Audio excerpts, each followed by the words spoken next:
The bottle stands on the shelf with a handsome label and a voice full of certainty. It promises strength, calm nerves, better blood, easier digestion, and relief from complaints that respectable people prefer to discuss through advertisements rather than conversation. Late 19th century America is full of patent medicines, tonics, compounds, syrups, and remedies aimed at women. Some may contain ingredients that soothe a symptom. Others rely on alcohol, laxatives, stimulants, opiates, or mixtures whose makers are not eager to ruin the mystery by explaining them clearly. Regulation is weak. Testimonials are warm. The print is persuasive. Desperation has always been easy to market. You hold the bottle near the lamp and wonder whether relief is inside or merely printed outside. It may help. It may do nothing. It may create a new complaint with better posture. The druggist has wrapped it neatly, which is comforting in a very limited way. The glass catches the light and turns amber, green, or brown, depending on the bottle and the ambition of the manufacturer. It looks medicinal because it has learned the costume. The label may mention female weakness, nervous exhaustion, irregularity, morning distress, poor blood, or a general decline in womanly strength, which is a broad enough diagnosis to include nearly every afternoon since adolescence. A newspaper advertisement may show a grateful woman restored to health, her hair smooth, her cheeks bright, and her household apparently no longer asking where the spoons are kept. The message is simple. You are tired because something inside you requires correction, and correction can be purchased by the spoonful. This is not entirely strange in a world where doctors can be expensive, female complaints are awkward to describe, and real treatment may be limited. A bottle offers privacy. You can buy it from a druggist or order it by post. You do not need to explain your body to a man in a dark coat. You do not need a carriage ride, a fee, or a conversation conducted through euphemism. You need money, faith, and a willingness to swallow something whose flavor suggests roots, sugar, heat, and consequences. Some remedies are mild. Some are mostly alcohol wearing a medical hat. Some include strong drugs that may calm pain, quiet worry, loosen the bowels, or produce dependence with very good penmanship. Laudanum and other opiate preparations are familiar in the 19th century. So are tonics with alcohol, bitter herbs, iron, quinine, or ingredients listed in ways that make clarity feel ungenerous. For pregnancy, this uncertainty matters. A medicine that dulls symptoms is not always safe. A medicine that moves the bowels too strongly can be risky. A medicine that promises to correct female trouble may be taken for reasons never named openly, including attempts to bring on a delayed period. Advertising likes mystery because mystery sells better than caution. The household may disagree over the bottle. Your mother may trust an old remedy because it helped someone survive a winter of weakness, though the exact nature of the weakness has been improved by memory. Your husband may distrust it because he distrusts the price. The druggist may recommend it with a thoughtful expression and a shelf full of competitors behind him. A doctor may condemn patent medicines, unless his own prescription arrives in handwriting no one can read and a bottle no one questions. You stand among these authorities, feeling unwell and tired of being sensible. Relief is tempting. Of course it is. A calm advertisement can feel like kindness when the body has been difficult all week. Patent medicines also thrive because women's pain and discomfort are often dismissed, moralized, or wrapped in polite silence. If no one takes your nausea, faintness, back, the small calendar beside your mirror has become unusually powerful for something made of paper. You count the days once, then again, as though the numbers might rearrange themselves into a kinder answer. There is no home test, no quick laboratory result, and no appointment where a nurse can confirm the matter before your tea gets cold. A missed monthly period may mean pregnancy, but it may also mean stress, illness, poor food, hard work, or the general unwillingness of the human body to behave like a railway timetable. You notice fatigue, tenderness, a faint taste of metal, and the sudden belief that breakfast has entered the room with bad intentions. None of it is proof.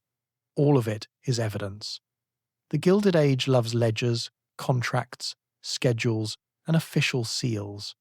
Pregnancy begins by offering you a private uncertainty and leaving you to sit with it in a wrapper by the washstand. The room is still half dim. Gaslight has not yet been needed, but the morning has not fully committed itself either. Your hairbrush lies beside a little porcelain dish of pins. The curtains hold the grey light in soft folds. Somewhere below, A stove door closes with a small iron sound, and the house begins to behave as if this were an ordinary day. That is rude of it. You have discovered that the most private questions arrive before breakfast, wearing no shoes and bringing no clear instructions. You try to remember the last time your courses came. Respectable women are often expected to know these things without ever speaking too plainly about them. A mother might have taught you with sideways phrases. A doctor might have written of monthly functions with such careful dignity that the page seemed embarrassed to be involved. You may have learned from sisters, married friends, laundry stains, whispered warnings, and the quiet education that happens when women fold linens together while men discuss railroad bonds in another room. If your cycle has always been regular, the missed date feels like a knock. If it has always been uncertain, the evidence feels less like a knock and more like someone clearing a throat outside the door. You check your body for signs. Your breasts ache under the loosened bodice. Your mouth tastes strange, as if a penny has dissolved somewhere near your tongue. You are tired in a way sleep does not entirely answer. The smell of coffee, normally respectable, now seems to have crossed a line. You sit very still, because movement can make the nausea worse, and because stillness sometimes passes for thinking. In wealthy homes, privacy may be easier to find. You can close a bedroom door, call for plain toast, refuse rich food, and let a maid notice what you do not yet want to say. In a crowded tenement, a farmhouse kitchen, or a servant's small attic room, privacy is thinner. Someone sees what you eat. Someone sees what you cannot eat. Someone knows when linens are washed. The body leaves clues in places other people use. You may not be ready for anyone to know, yet domestic life is a poor keeper of secrets. Even the laundry has begun behaving like a witness, though thankfully it cannot speak. The uncertainty may last for weeks. Physicians of the period cannot offer the quick certainty a modern person expects.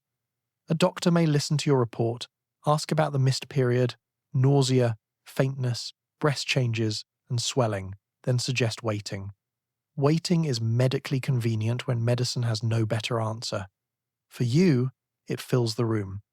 You may imagine the baby, then scold yourself for imagining too soon. You may imagine danger, then scold yourself for that as well. The Gilded Age has many rules for women's feelings, and most of them involve becoming quieter. There are practical choices to make even before certainty arrives. You may avoid tight lacing for a day and call it comfort rather than evidence. You may choose a plainer breakfast and pretend the kitchen has simply lost its charm. You may watch your mother's face to see whether she has noticed. She probably has. Mothers often keep whole libraries behind one glance. If you are young, you may feel frightened by how little has been explained. If you have done this before, you may feel frightened by how much you already know. Experience can be useful. It can also remove the kindness of surprise. You may wonder whether to speak before certainty arrives. The answer depends on the house. In some families, news spreads gently, held first by women. In others, a hint becomes a household weather event before the soup is served. For now, you keep your face calm and let the calendar sit there, pretending to be only paper. You go downstairs, where breakfast continues with its unreasonable smells and the family expects you to know whether the eggs are done. No announcement is made, no one rings a bell. The day has not changed shape for anyone else yet, but you feel it. A small absence on the calendar has opened a door, and from now on, even silence will need watching. The possible child is still smaller than a rumor, and already the household money has become interested. Another baby means more food, more fuel, more washing, another set of little clothes, and perhaps a cradle that must be borrowed, bought, repaired, or pulled down from an attic smelling of dust and old hope. If you already have children, they are not waiting politely for the next arrival to claim your attention. They need stockings, soup, discipline, and rescue from objects they were clearly told not to touch. In the late 19th century, many American families are having fewer children than earlier generations, but reliable control over conception remains uneven, private, and restricted by law and custom.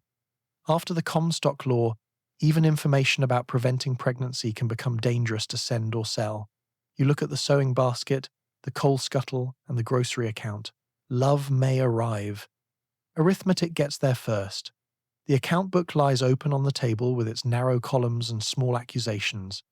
Rent, coal, flour, Milk, shoes, candles, soap, lamp oil, doctor's fees, church collection, thread, starch, school books, and perhaps a few coins set aside for emergencies that keep arriving without the manners to announce themselves. You run your finger down the page. The paper feels dry beneath your skin. The pencil has been sharpened so many times that it now looks tired of honesty. In a comfortable home, the sums may be softened by servants, savings, and a husband whose income arrives on schedule. A new baby still means cost, but the household can absorb some of it beneath carpets, linen closets, and a nursery where furniture has names like bassinet and cradle instead of that thing your cousin used. In a poorer home, every need becomes immediate. More milk means less money for coal. More cloth means more washing. More washing means more water, soap, lifting, drying, and time. A baby does not look expensive in the beginning. It looks impossibly small. Then it produces laundry with the force of a public works project. You think of the garments waiting to be made. Long gowns, little shirts, bands of flannel, caps, napkins, wrappers, and cloths for uses no one wishes to describe at dinner. Fabric may be bought new, cut from older garments, borrowed from a sister, or taken from a dress that has already served respectably and is now being asked to support the future. If this is your first child, you may be surprised by how many objects a person requires before learning to hold up its own head. If it is not your first, you already know. The knowledge is useful and slightly unfair. Pregnancy changes not only your body but the household plan. If you are a farmer's wife, the baby's arrival must be imagined against harvest, planting, preserving, and winter stores. If you live in a tenement, space itself becomes a calculation. Where will the cradle stand? Which child will sleep nearer the wall? Who will climb the stairs for water after the birth? If you are a domestic servant, the arithmetic may be harsher. A pregnancy can mean losing employment, lodging, and reputation at once. The child is still hidden under fabric, yet the world has begun charging admission. Even among married couples, controlling family size is tangled. Couples may use abstinence, withdrawal, pessaries, douches, condoms, sponges, timing, folk knowledge, or advice passed quietly from one woman to another. Some methods are unreliable. Some are hard to obtain. Some are morally condemned. Some are made harder to discuss by laws that treat contraceptive information as obscene. The result is a strange household silence around one of the most practical questions in life. How many children can you feed? The question is simple. The respectable vocabulary is not. So the subject slips into hints, jokes, warnings, and careful pauses after the bedroom door closes. You may love children. You may want this one. You may even feel joy beginning to rise through the worry. The two feelings do not cancel each other. Love does not pay the coal man. Joy does not make shoes last longer. A woman can place one hand over her abdomen and the other over the account book, understanding both kinds of truth at once. There may be doctor's fees later, or a midwife's fee, or a nurse after the birth if money permits. There may be lost wages, fewer hours, or work that ends before the body is ready. A baby is not only a blessing in the account book, it is a series of small payments arriving in very soft shoes. By evening, the lamp is lit, and the figures have not improved through being stared at. Your husband may say you will manage, and perhaps you will. Families often do. They borrow, mend, stretch, save, and persuade one pot of soup to behave like two. But managing is not the same as ease. It is skill performed under pressure, usually by the person who also knows which child has outgrown a boot and which neighbour might lend a cradle without mentioning it too widely. You close the book gently. Somewhere inside you, the future is growing without regard for the price of flannel. This is the first lesson of the coming months. A baby may begin in mystery, but it enters a world where even tenderness must be budgeted. The same swelling body can be treated as a blessing or a disaster, depending on whether society sees a wedding ring beside it. If you are married, the women around you may smile, lower their voices, and begin discussing linen without using the bluntest words. If you are not married, the room can grow cold very quickly. Families may arrange a hurried wedding, send a daughter away, conceal the pregnancy, or turn to institutions that promise secrecy and often provide shame with very tidy handwriting. The man involved may remain present, vanish, deny, or discover that society has furnished him with several exits. You, unfortunately, are carrying the evidence. In polite language, motherhood is sacred. In practical life, it is approved only when it arrives through the correct door, wearing the correct name at the correct time. The child has not changed. The social meaning has. If you are a married woman in a respectable household, the news may be welcomed with small smiles and lowered voices. No one says too much in front of visitors. A mother-in-law may become suddenly interested in your appetite. A neighbor may notice you are not calling as often and send over a cake with the kind of curiosity that has learned to travel under icing. Your husband may stand taller because society has handed him proof of domestic success without asking whether he has learned where the baby clothes are kept. Cards may be written. Family letters may carry guarded joy. A new child can mean continuity, inheritance, affection, and the pleasant sense that life is proceeding along its approved track. Even then, the language remains veiled. You are expecting. You are in a delicate condition. You are not quite well. You are confined to the house more often. The actual words are treated like furniture too heavy to move in company.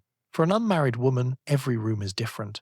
The same nausea, the same missed period, the same flutter of fear can threaten employment, home, standing, and family bonds. If you are a servant, the mistress may dismiss you before your body has fully confirmed the story. If you work in a shop or factory, rumors can move faster than wages. If you live with relatives, decisions may be made about you in voices from another room. Some families choose concealment, not always from cruelty, but from fear of neighbors, churches, employers, and landlords. A daughter might be sent to an aunt in another town. She might enter a maternity home run by a charity or reform group, where she is expected to repent, work, give birth, and return to life with as little public trace as possible. The promise is protection. The cost is often silence. Some women face pressure to surrender the child. Some try to keep the baby and find that earning money while marked by scandal is a door with a very stiff latch. The age has a strong appetite for moral language. It speaks of fallen women, seduction, virtue, ruin, rescue, and reform. These words sound grand until they are placed beside a young woman vomiting into a basin and wondering where she can sleep next month. The language turns a bodily event into a public judgment. It also protects men more easily than women. A man may be blamed, sued, shamed, or forced into marriage in some cases, but he does not carry the visible timeline beneath his coat. He can deny. He can leave town. He can claim misunderstanding. The law, family pressure, and community opinion may pursue him unevenly. Your body cannot do the same. It announces itself through cloth, posture, tiredness, and time. Even respectable married pregnancy has its own theatre. Too much public display may be considered improper. A woman late in pregnancy may withdraw from calls, concerts, church attendance, or formal dinners. This withdrawal is called modesty, but it can also feel like removal. You become more important to the family future and less welcome in the family parlor. The drawing room continues with music, gossip, and polished shoes while you sit upstairs, socially approved and physically inconvenient. The contradiction is quiet enough to pass as manners. Beneath it sits the older truth that motherhood is praised most comfortably when its labor remains out of sight. You may feel tenderness for the life inside you. You may feel dread. You may feel both within the same minute and then feel guilty for failing to choose one. The Gilded Age offers many phrases for your reputation and fewer for your confusion. If you are poor, reputation is not only a social ornament. It can decide work, rent, help, credit, and whether a neighbor opens the door. If you are wealthy, scandal may be hidden behind travel, private arrangements, and expensive quiet. Money does not remove shame, but it often gives shame better upholstery. Even neighbors who mean well can become dangerous carriers of information. A look at the market, a missing Sunday appearance, a widened dress, a servant's remark in the wrong kitchen. All can begin the work before you have chosen the words. Reputation in this world does not simply live inside you. It lives in other people's mouths. So you learn to read faces. A smile means one future. A pause means another. A closed door means several. The child is not yet born, and already society has begun arranging chairs around it. Some chairs are cushioned, some face the wall. Your mother watches you push away eggs and says nothing until the men have left the table. A sister studies your face while folding napkins. The cook, who has seen several mistresses become pale over breakfast, has already reached a conclusion and is simply waiting for everyone else to catch up. Before a doctor enters the story, pregnancy is often understood by women who know the signs because they have lived near them for years. Mothers, aunts, neighbors, servants, midwives, and friends carry practical knowledge through kitchens, bedrooms, church porches, back fences, and wash days. Their advice may be wise, tender, contradictory, or powered almost entirely by confidence. One tells you to walk every morning, another says you should sit more. Someone recommends broth. Someone else recommends avoiding exactly the food you can still keep down. The kettle steams. The room smells of toast and starch. The first medical conference has begun, and no one has brought a diploma.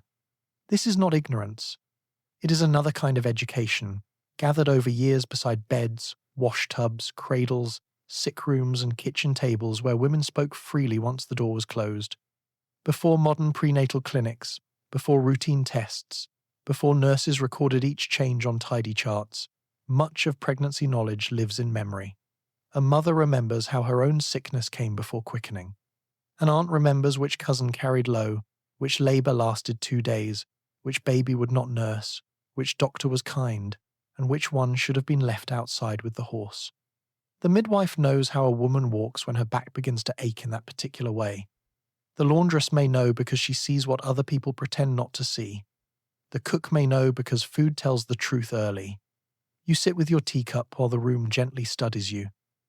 No one rushes. Women of this era understand the value of letting a suspicion ripen before giving it a name. Naming things too soon invites comment, and comment, once born, is harder to put back than most infants. Advice comes folded into ordinary acts. Your mother sets a plain biscuit near your plate. Your sister suggests opening the window. The cook sends up weak tea without being asked. A neighbor remarks that you should avoid lifting the coal bucket, then immediately asks whether you can help move a trunk next week, because human consistency remains a delicate achievement. Some advice is rooted in experience.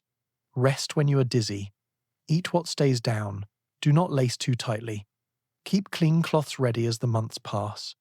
Pay attention to swelling, fever, bleeding, pain, and changes that feel wrong.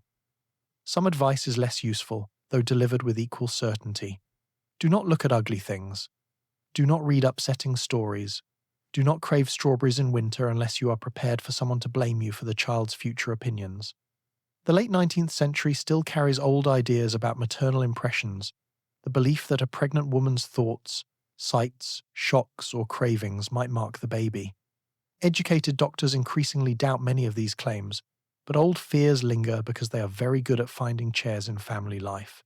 You may be warned to stay cheerful, as if cheerfulness were a shawl you could put on after breakfast. You may be told not to worry, which is rarely calming when said by someone holding a list of risks. Still, these women provide more than folklore. They provide company. They tell you which pains are common and which must not be ignored. They remember births in the neighborhood. They know which doctor charges too much, which midwife arrives quickly, and which nurse leaves the room cleaner than she found it. For immigrant women, this female network may speak the language of home. It may carry customs, foods, songs, birthing positions, and small comforts that an English-speaking physician might dismiss without understanding. For Black women, especially in the South, trusted midwives and older female relatives may offer care in a world where white medical institutions are often hostile, segregated, or simply unavailable. Knowledge does not always come with a certificate. Sometimes it comes with clean hands, steady nerves, and the ability to tell a frightened woman that she is not the first person whose body has become mysterious before dinner. Their knowledge is not always gentle. Older women can comfort you, and they can also frighten you with a story told at exactly the wrong moment. A birth remembered for 40 years may enter the kitchen without being invited. You learn to take the useful part, leave the terror where it sits, and drink the tea while it is still warm. You listen because you need them. You also reserve the right to ignore half of them. This is one of pregnancy's quieter skills. A woman must accept help without surrendering entirely to everyone else's opinion. By afternoon, the household has returned to its usual noises. Plates are stacked. The kettle cools. The men know very little, which may be a mercy. The women know enough to begin watching gently. Nothing official has happened. Yet a circle has formed around you, made of glances, tea, caution, and the ancient art of saying everything without saying the word. For weeks, the pregnancy belongs to missed dates, uneasy mornings, and the quiet attention of women who have begun looking at you as if you are a teapot about to boil. Then one afternoon, while you are sewing near the window or standing beside the pantry shelf, something stirs. It is small enough to doubt. A flutter, a turn, a little brushing motion beneath your stays. At first you blame digestion, which has been blamed for many events beyond its department. Then it happens again. Quickening, the first felt movement of the child, can bring a stronger sense of certainty long before modern tests would have done the work. You place your hand against the spot and wait for a repeat performance. The baby declines. This is your first lesson in a long relationship. The child is real, alive, and already uninterested in scheduling demonstrations for relatives. The light in the room seems to change, although nothing outside has moved except a horse cart passing slowly over the stones. A moment ago, the pregnancy was a collection of signs interpreted by other people. Now it is answered from within, not with words, naturally. That would be more helpful than biology generally prefers. It answers with a small motion that belongs to no one else. You sit very still, needle paused above the cloth, one hand resting over the place where the movement happened. The sewing slips from practical work into witness. A shirt, a hem, a mended sleeve, a folded square of linen, all of it suddenly belongs to someone who has made the bold decision to exist. In many 19th century households, quickening carries deep emotional weight. It is not the beginning of pregnancy, but it may be the moment when uncertainty becomes harder to argue with. Earlier signs can be dismissed. Nausea might be digestion. Missed courses might be irregularity. Fatigue might be work, which is convenient because work is usually available to blame. But movement feels different. It comes from inside and does not ask whether the room is ready. Women often count pregnancy by months from the last period, but quickening gives a more personal kind of time. The child moves, and the future becomes less like an idea and more like a tenant rearranging the furniture. You may tell your mother first. She may nod as if she has been expecting the announcement and was merely allowing you the dignity of catching up. You may tell your husband in the evening, placing his hand carefully where yours had been. He waits. Nothing happens. He waits longer. Still nothing. The baby, having made one successful appearance, has apparently retired from public life. Your husband may smile awkwardly and say he felt something because he wants to be kind. You may both know he did not. This is fine. Marriage contains many such small useful fictions, and this one has a gentle purpose. The movement may bring joy, but also fear. A moving baby is a sign of life, and life makes hope more dangerous. You begin to imagine the shape of the child, the sound of a cry, the weight of a body in your arms. You may also think of women whose babies stopped moving, or never cried, or were spoken of afterward in soft tones and unfinished sentences. The Gilded Age household knows how to prepare carefully without boasting too loudly. Hope is real. It is also modest, because people have learned what can happen when hope becomes too confident before the birth. Quickening may also change how others treat you. Advice grows firmer. You are told not to carry heavy things. You are told not to become lazy. You are told to eat more. You are told not to indulge. You are told to remain cheerful because your emotions might affect the child. The baby has barely tapped, and already society has found a way to give you performance notes. You may become more aware of your posture, your clothing, your stares, your sleep, and the distance between chairs. The corset feels less like fashion and more like a negotiation with a very small resident who has not signed anything.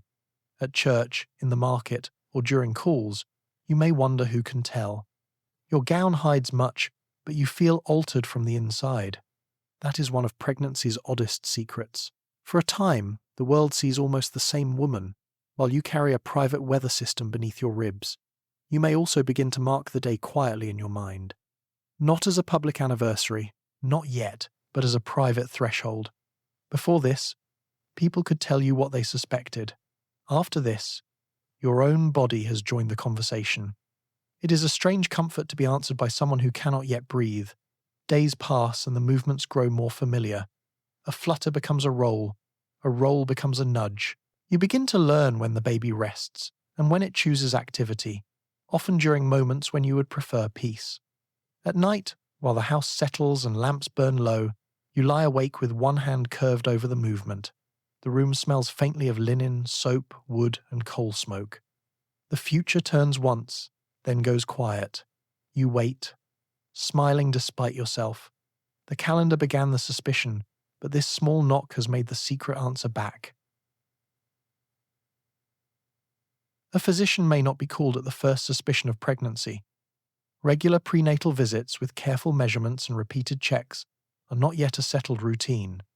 If you are healthy enough, modest enough, poor enough, or far enough from town, pregnancy may proceed for months with advice rather than examination. When the doctor does come, the visit is wrapped in the manners of the age. Questions must be asked delicately. Symptoms are described through careful phrases.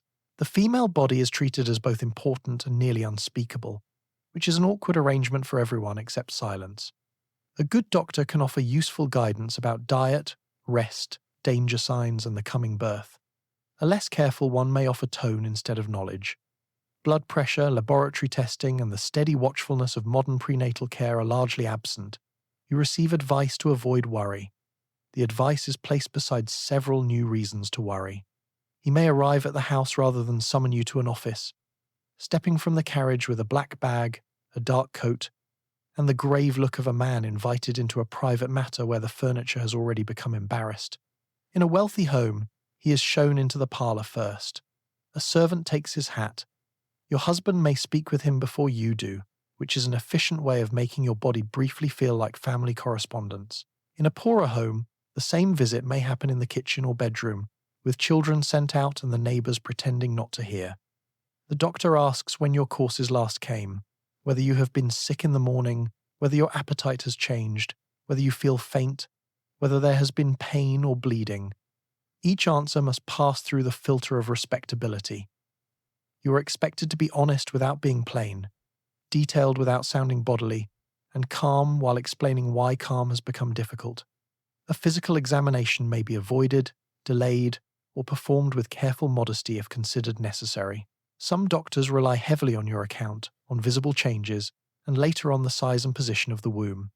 The fetal heartbeat can sometimes be heard with a stethoscope later in pregnancy, but this is not the easy ritual of a modern appointment.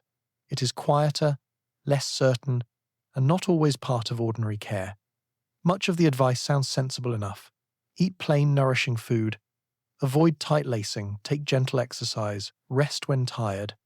Keep the bowels regular, a phrase the 19th century treats with the attention normally given to courtship, taxes, and weather. Avoid shocks. Avoid strain. Avoid bad air. Avoid fear. Avoid apparently having a human life with visitors, stares, news, laundry, and relatives who arrive with opinions already warmed. Real dangers may still be missed. Swelling of the face or hands, severe headaches, convulsions, fever, bleeding, infection, and long illness can signal serious trouble, but the tools for watching these dangers are limited. The modern habit of regular checks simply does not yet surround you. Medicine is changing quickly during the Gilded Age. Germ theory is gaining ground. Antiseptic methods are spreading. Obstetrics is becoming more organized inside medical schools and hospitals. Yet progress does not arrive evenly at every bedside.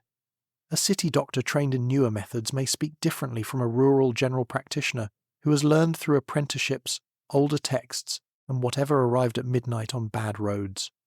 A thoughtful physician may respect the midwife, listen to older women, wash carefully, and know when to wait.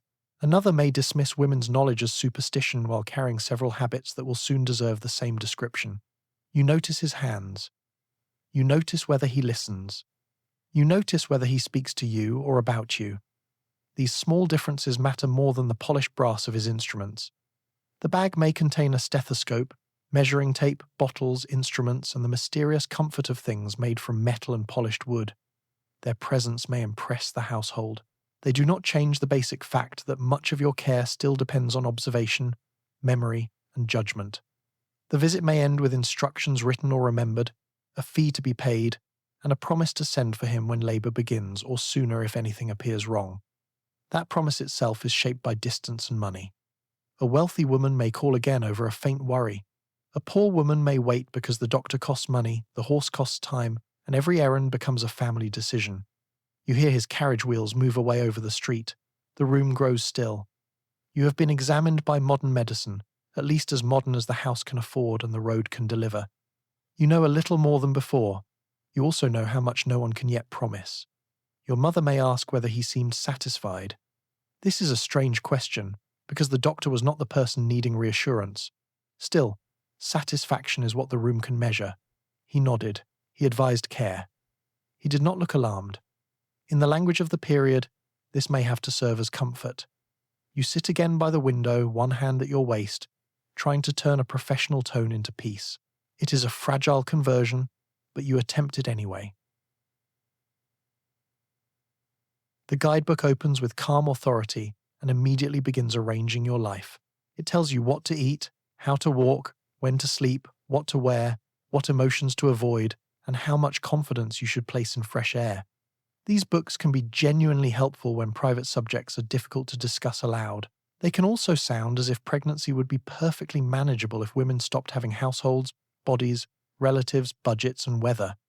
A chapter may warn against rich food, tight clothing, bad novels, overwork, fear, idleness, poor posture, strong feeling, and the kind of imagination that apparently roams the house after dark looking for trouble. You read because you want knowledge. You also read with the cautious expression of someone being corrected by a man who has never fainted over a basin while still expected to supervise lunch. The book is confident. The kitchen remains unconvinced. It lies open beside your teacup, its pages smelling of paper, ink, and the dry promise that everything can be managed if only you behave correctly enough. Some manuals are written for wives and mothers, some for young women approaching marriage, some for household managers who are expected to know both the boiling time of mutton and the proper attitude toward fainting. They explain pregnancy as a natural state, then surround it with so many warnings that nature begins to look heavily supervised. You are told to avoid tight stays, late nights, heavy lifting, poorly aired rooms, overeating, undereating, constipation, chilling the feet, excitement, shocks, grief, anger, and perhaps novels with plots too energetic for the womb. The advice is not all foolish. Cleanliness matters. Rest matters. Good food matters. Gentle movement can help. Loose clothing may bring real relief. A woman who has been given almost no formal instruction may find comfort in a page that explains what may happen to her body and when to send for help. The problem is the tone. The book often speaks as if every household contains time, privacy, money, servants, fresh air, and a quiet place where you can lie down whenever digestion requests negotiations. Your house may contain none of these. It may contain 3 children, 1 smoky stove, 2 floors of stairs, a husband who believes his shirt collars appear through natural law, and an account book that has never once recommended nourishing fruit in winter. The manual tells you to eat regular meals. The baby chooses nausea. The manual tells you to remain cheerful. A neighbor arrives to borrow a saucepan and tell you a birth story with an ending no one requested. The manual tells you to sleep well. Your bladder, back, thoughts, and the horse cart outside have all agreed to ignore the page. Some books still carry older beliefs about maternal impressions, the idea that a pregnant woman's sights, shocks, cravings, or thoughts might mark the child. You may be warned not to stare at frightening images, not to indulge odd cravings, not to dwell on unpleasant feelings. Such advice can make a woman feel responsible not only for her actions, but for every passing fear that crosses the mind. This is a heavy burden to place on someone who is already worried about surviving childbirth. Later medical writers question many of these beliefs, but households do not abandon old fears just because a new edition has appeared. Family advice and printed advice often sit together at the table, disagreeing politely while you try to keep down broth. The book's drawings, if it has any, are modest to the point of mystery. The language is careful. Female organs may be discussed in terms so refined that you need another woman to translate the sentence back into a body. Still, you read. You mark a page about diet. You remember a warning about bleeding. You notice a paragraph about swollen legs. You store useful signs in the back of your mind, because even a book that fusses over your posture may save you from ignoring something important. Knowledge in the Gilded Age arrives mixed with manners, prejudice, pride, and practical help. You learn to sort it. This will be a skill required long after the baby is born. An older relative may prefer her own knowledge to any printed page. She may say she raised 8 children and needed no book. This is persuasive until you remember that she also believes cold fruit can cause moral decline. A younger friend may lend you a newer manual with a softer cover and stronger opinions about hygiene. Your doctor may approve one author and dismiss another. The midwife may know which advice matters at the bedside and which can remain safely between covers. You sit between all of them, turning pages while the kettle cools. The room is practical, warm, and faintly smoky. A chair creaks. Somewhere in the house, someone drops a spoon. The guidebook continues to explain serenity in a voice untouched by gravy stains. You close it at last and place it beside the sewing basket. It has given you some help, some worry, and several instructions that would be easier to follow if life stopped interrupting them. The book knows pregnancy very well. It has not met Tuesday. Tuesday, meanwhile, has arrived with washing, crumbs, and no respect for medical prose. The smell of fried meat reaches the stairs before you do, and your stomach resigns from the day. Nausea may arrive in the morning, after supper, in the middle of a call, or during a perfectly ordinary moment when someone mentions boiled cabbage with criminal casualness. People may call it biliousness, delicate digestion, or a passing upset, because plain language still has to wait outside with its hat in its hands. Remedies include dry bread, tea, broth, rest, fresh air, crackers, and whatever the most experienced woman nearby remembers working once in a house 3 streets over. Many cases are miserable but ordinary. Severe vomiting can be dangerous, though the line may not be recognized quickly. You press a cloth to your mouth, breathe slowly, and return to the breakfast table when you can. Your body is building a person. The household would still like the eggs served warm. The table is set with the usual objects: a cup, a plate, a knife, a folded napkin, and the dish you now regard as an enemy with steam rising from it. Yesterday, this breakfast may have seemed plain and harmless. Today, it enters the room as a personal insult. Pregnancy has a gift for turning familiar smells strange. Coffee becomes bitter and aggressive. Meat seems too rich. Soap smells too sharp. Coal smoke creeps beneath the door with great confidence. A perfume you once liked now follows you through the hall like a bad decision in a glass bottle. You try to sit upright. You try to look composed. The effort itself can make the room tilt. If you are wealthy, someone may notice and quietly remove the offending plate. A maid may bring toast, weak tea, or a bowl of broth. The household may protect your dignity by pretending breakfast has always been eaten very slowly beside an open window. If you are poorer, employed, or already managing children, nausea must be fitted around duty. You cannot cancel the wash because the smell of hot water troubles you. You cannot tell a factory machine to wait while your stomach considers its future. You cannot ask a toddler to stop needing porridge because porridge has joined the list of foods your body no longer recognizes as friendly. You learn small tricks. Rise slowly. Keep a crust by the bed. Take a sip before standing. Avoid the kitchen until the worst frying is done, if such luxury is available. Hold a handkerchief scented with something tolerable. Step outside for a moment if the air is clean enough to deserve the name. Some women feel better after the first months. Some suffer longer. A few become dangerously ill, unable to keep food or water down, growing weak in a way that should frighten the household sooner than it often does. Without modern fluids, anti-nausea medicine, laboratory checks, and hospital care as we know them, severe vomiting can move from misery to danger, but most days are less dramatic and more exhausting. That is where pregnancy often lives, not in grand crisis, but in the repeated negotiation between what your body rejects and what life insists upon. The language around it can make the trouble feel smaller than it is.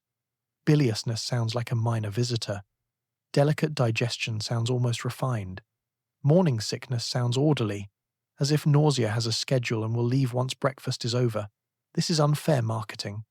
It may arrive at dusk, in church, while dressing, while paying a call, or in the exact moment someone praises the cook. You smile weakly and say you are not quite yourself today. The phrase is useful because it tells the truth without making anyone faint into the lace curtains. Advice comes quickly. Your mother says to nibble dry toast. The midwife says to keep the stomach from becoming too empty. A neighbor swears by ginger. A medical book recommends plain food, regular bowels, and calm nerves, which would be easier if the book could personally remove the bacon. Someone says sickness is a good sign. Someone else says she was never sick at all and had excellent babies. This is not as comforting as she imagines. Women compare symptoms the way sailors compare weather, and each account is both help and warning. You listen because one of them may know the small habit that gets you through the morning. You also learn to distrust certainty. Pregnancy has many patterns, but it refuses to become a tidy rulebook. By noon, you have managed a little tea and toast. The house smells of starch, wood smoke, and the faint sweetness of something simmering too close to your limits. You sit by the window and let the cool air touch your face. The nausea loosens, not gone, but less powerful. Somewhere inside, the body continues its private work, silent and stubborn. You feel tired, grateful, irritated, and faintly betrayed by eggs. Tomorrow may be better. Tomorrow may simply bring a new smell to dislike. For now, you lift the cup carefully. The breakfast has not defeated you. It has merely made its objections known. You sip, wait, and decide that if Gilded Age motherhood must begin this way, it might at least stop serving meat before 8 in the morning. A modest reform, but a sincere one. Your corset lies across the bed with its bones, cords, fastenings, and deep belief in order. It has supported your back, shaped your dress, and helped your clothing sit as society expects. Now your body is quietly revising the arrangement from inside. Many women continue wearing some kind of corset or maternity support, often loosened, altered, or specially made to adjust with the growing abdomen. Reformers and some doctors warn against tight lacing, but clothing is built around structure, and leaving it off entirely can feel undressed, unsupported, or socially impossible. You loosen the laces. The relief is real. So is the worry that someone will notice the changing outline beneath your bodice. A wealthy woman may call a dressmaker. A poorer woman lets out seams, shifts hooks, borrows garments, and asks an apron to become more tactful than fabric was meant to be. Fashion does not stop. It negotiates badly. The morning dressing ritual has always required patience, but now it requires diplomacy with whalebone, steel, cotton, silk, and breath. You stand in your chemise while the room holds its early chill. The washstand water has gone cool. Your hair is pinned loosely for now. Behind you, a maid, sister, or mother draws the laces with less force than before, perhaps because she is kind, perhaps because she remembers, perhaps because you made a small noise that translated well across generations. The corset settles around the ribs. It is not the savage iron cage imagined in every modern panic, nor is it harmless simply because women wore it every day. It is clothing, support, fashion, habit, posture, class signal, and social expectation, all pulled into one garment and tied behind your back. That is quite a lot of responsibility for underwear. In the Gilded Age, the fashionable female shape changes across the decades, from bustle-back gowns to smoother later styles. But the corseted waist remains important in respectable dress. Most outer clothing is cut to expect a corset underneath. Without one, bodices may sag, skirts may sit badly, and relatives may behave as if your spine has entered a moral debate. Pregnancy complicates this system. The abdomen grows, the ribs feel crowded, breath becomes shallower. Digestion, which was already receiving poor reviews, objects to pressure. Some women loosen their ordinary corsets gradually. Others buy or make maternity corsets with adjustable panels, side lacing, elastic sections, or abdominal support. Advertisements may promise health, comfort, and proper form, because commerce never wastes a chance to sound like a nurse with a cash drawer. Reformers argue for less restrictive dress. Dress reform movements and some physicians warn that tight lacing can harm women, especially during pregnancy. Yet their advice meets daily reality. A woman may still need support for heavy breasts and a growing belly. She may need her dress to fit in public. She may fear looking careless, poor, unfeminine, or improper. Comfort is desirable. Respectability is noisy. You learn to judge the difference between support and punishment. A snug garment may help you stand, walk, and carry the weight of the changing body. A tight one may make nausea worse, restrict breath, press the abdomen, and turn sitting into a private argument with furniture. You adjust the busk. You test whether you can bend. The answer is partly. Bending has become a theory rather than a habit. If you belong to a wealthy household, alterations can be discreet. A dressmaker may let out seams before the pregnancy is obvious, create wrappers for home, adapt gowns with clever pleats, or design bodices that skim rather than cling. Fabric can conceal many truths if paid properly. If money is short, the work is more visible. Hooks move, panels are inserted, older garments are sacrificed. A shawl gains new importance. An apron becomes less about housework and more about strategy. Clothing carries class, because the ability to disappear gracefully into looser garments often depends on having other women paid to sew them. Your own body may feel unfamiliar. The waist that once accepted pressure now resists. The mirror shows a shift, not quite public, not quite private. You may feel relief at being less tightly laced, and embarrassment that relief is visible. People are skilled at noticing women's bodies while pretending modesty forbids the subject. A glance can land on the bodice and leave again before anyone admits it was there. The corset becomes part of the secret's slow announcement. At first, only you know how much the laces have changed. Then the dresser knows. Then your mother knows. Eventually, the dress itself begins to share information. By evening, you remove the corset and breathe more deeply. The room is warm from the lamp, and the day has left faint marks where fabric pressed skin. You lay the garment over a chair. It looks harmless there, all folded cotton and quiet bones. Tomorrow, it will ask again whether society or your ribs should make the final decision. For now, your ribs have won a small private victory, and they intend to enjoy it before breakfast argues back. In the drawer, small extensions and spare tapes wait like humble engineering. Nobody calls them modern technology, although they may do more for your mood than the newest telephone. You smooth the marks on your skin and decide that progress, for today, is one loosened lace and a chair that no longer feels personally opposed to you. The dressmaker measures you with the discretion of someone handling state secrets in silk. Pregnancy is understood by everyone and named by almost no one. Loose wrappers, tea gowns, adjustable skirts, aprons, shawls, and altered bodices help hide the body's changes, especially in the later months. A wealthy woman can withdraw from formal dinners and calls as her confinement approaches, staying in rooms where clothing can finally think about comfort. A working woman, servant, or farm wife may not be able to disappear so neatly. She wears what can be made to fit and hopes the world will be too busy to inspect her waist. The fabrics rustle, hooks shift. A panel is let out. Society praises motherhood in portraits, sermons, and family trees, but the visible path toward it is asked to keep its voice down. Your body grows forward. Your wardrobe becomes diplomatic. The sewing room smells of starch, lavender, dust, and warm cloth pressed under an iron. Pins wait in a small cushion. Chalk marks bloom faintly across dark fabric. The dressmaker circles you without making the act feel like inspection, which is an art form worthy of its own medal. She has seen this before. She knows which seam can be opened, which bodice can be saved, which skirt can be shifted, and which beloved dress must now enter retirement with dignity.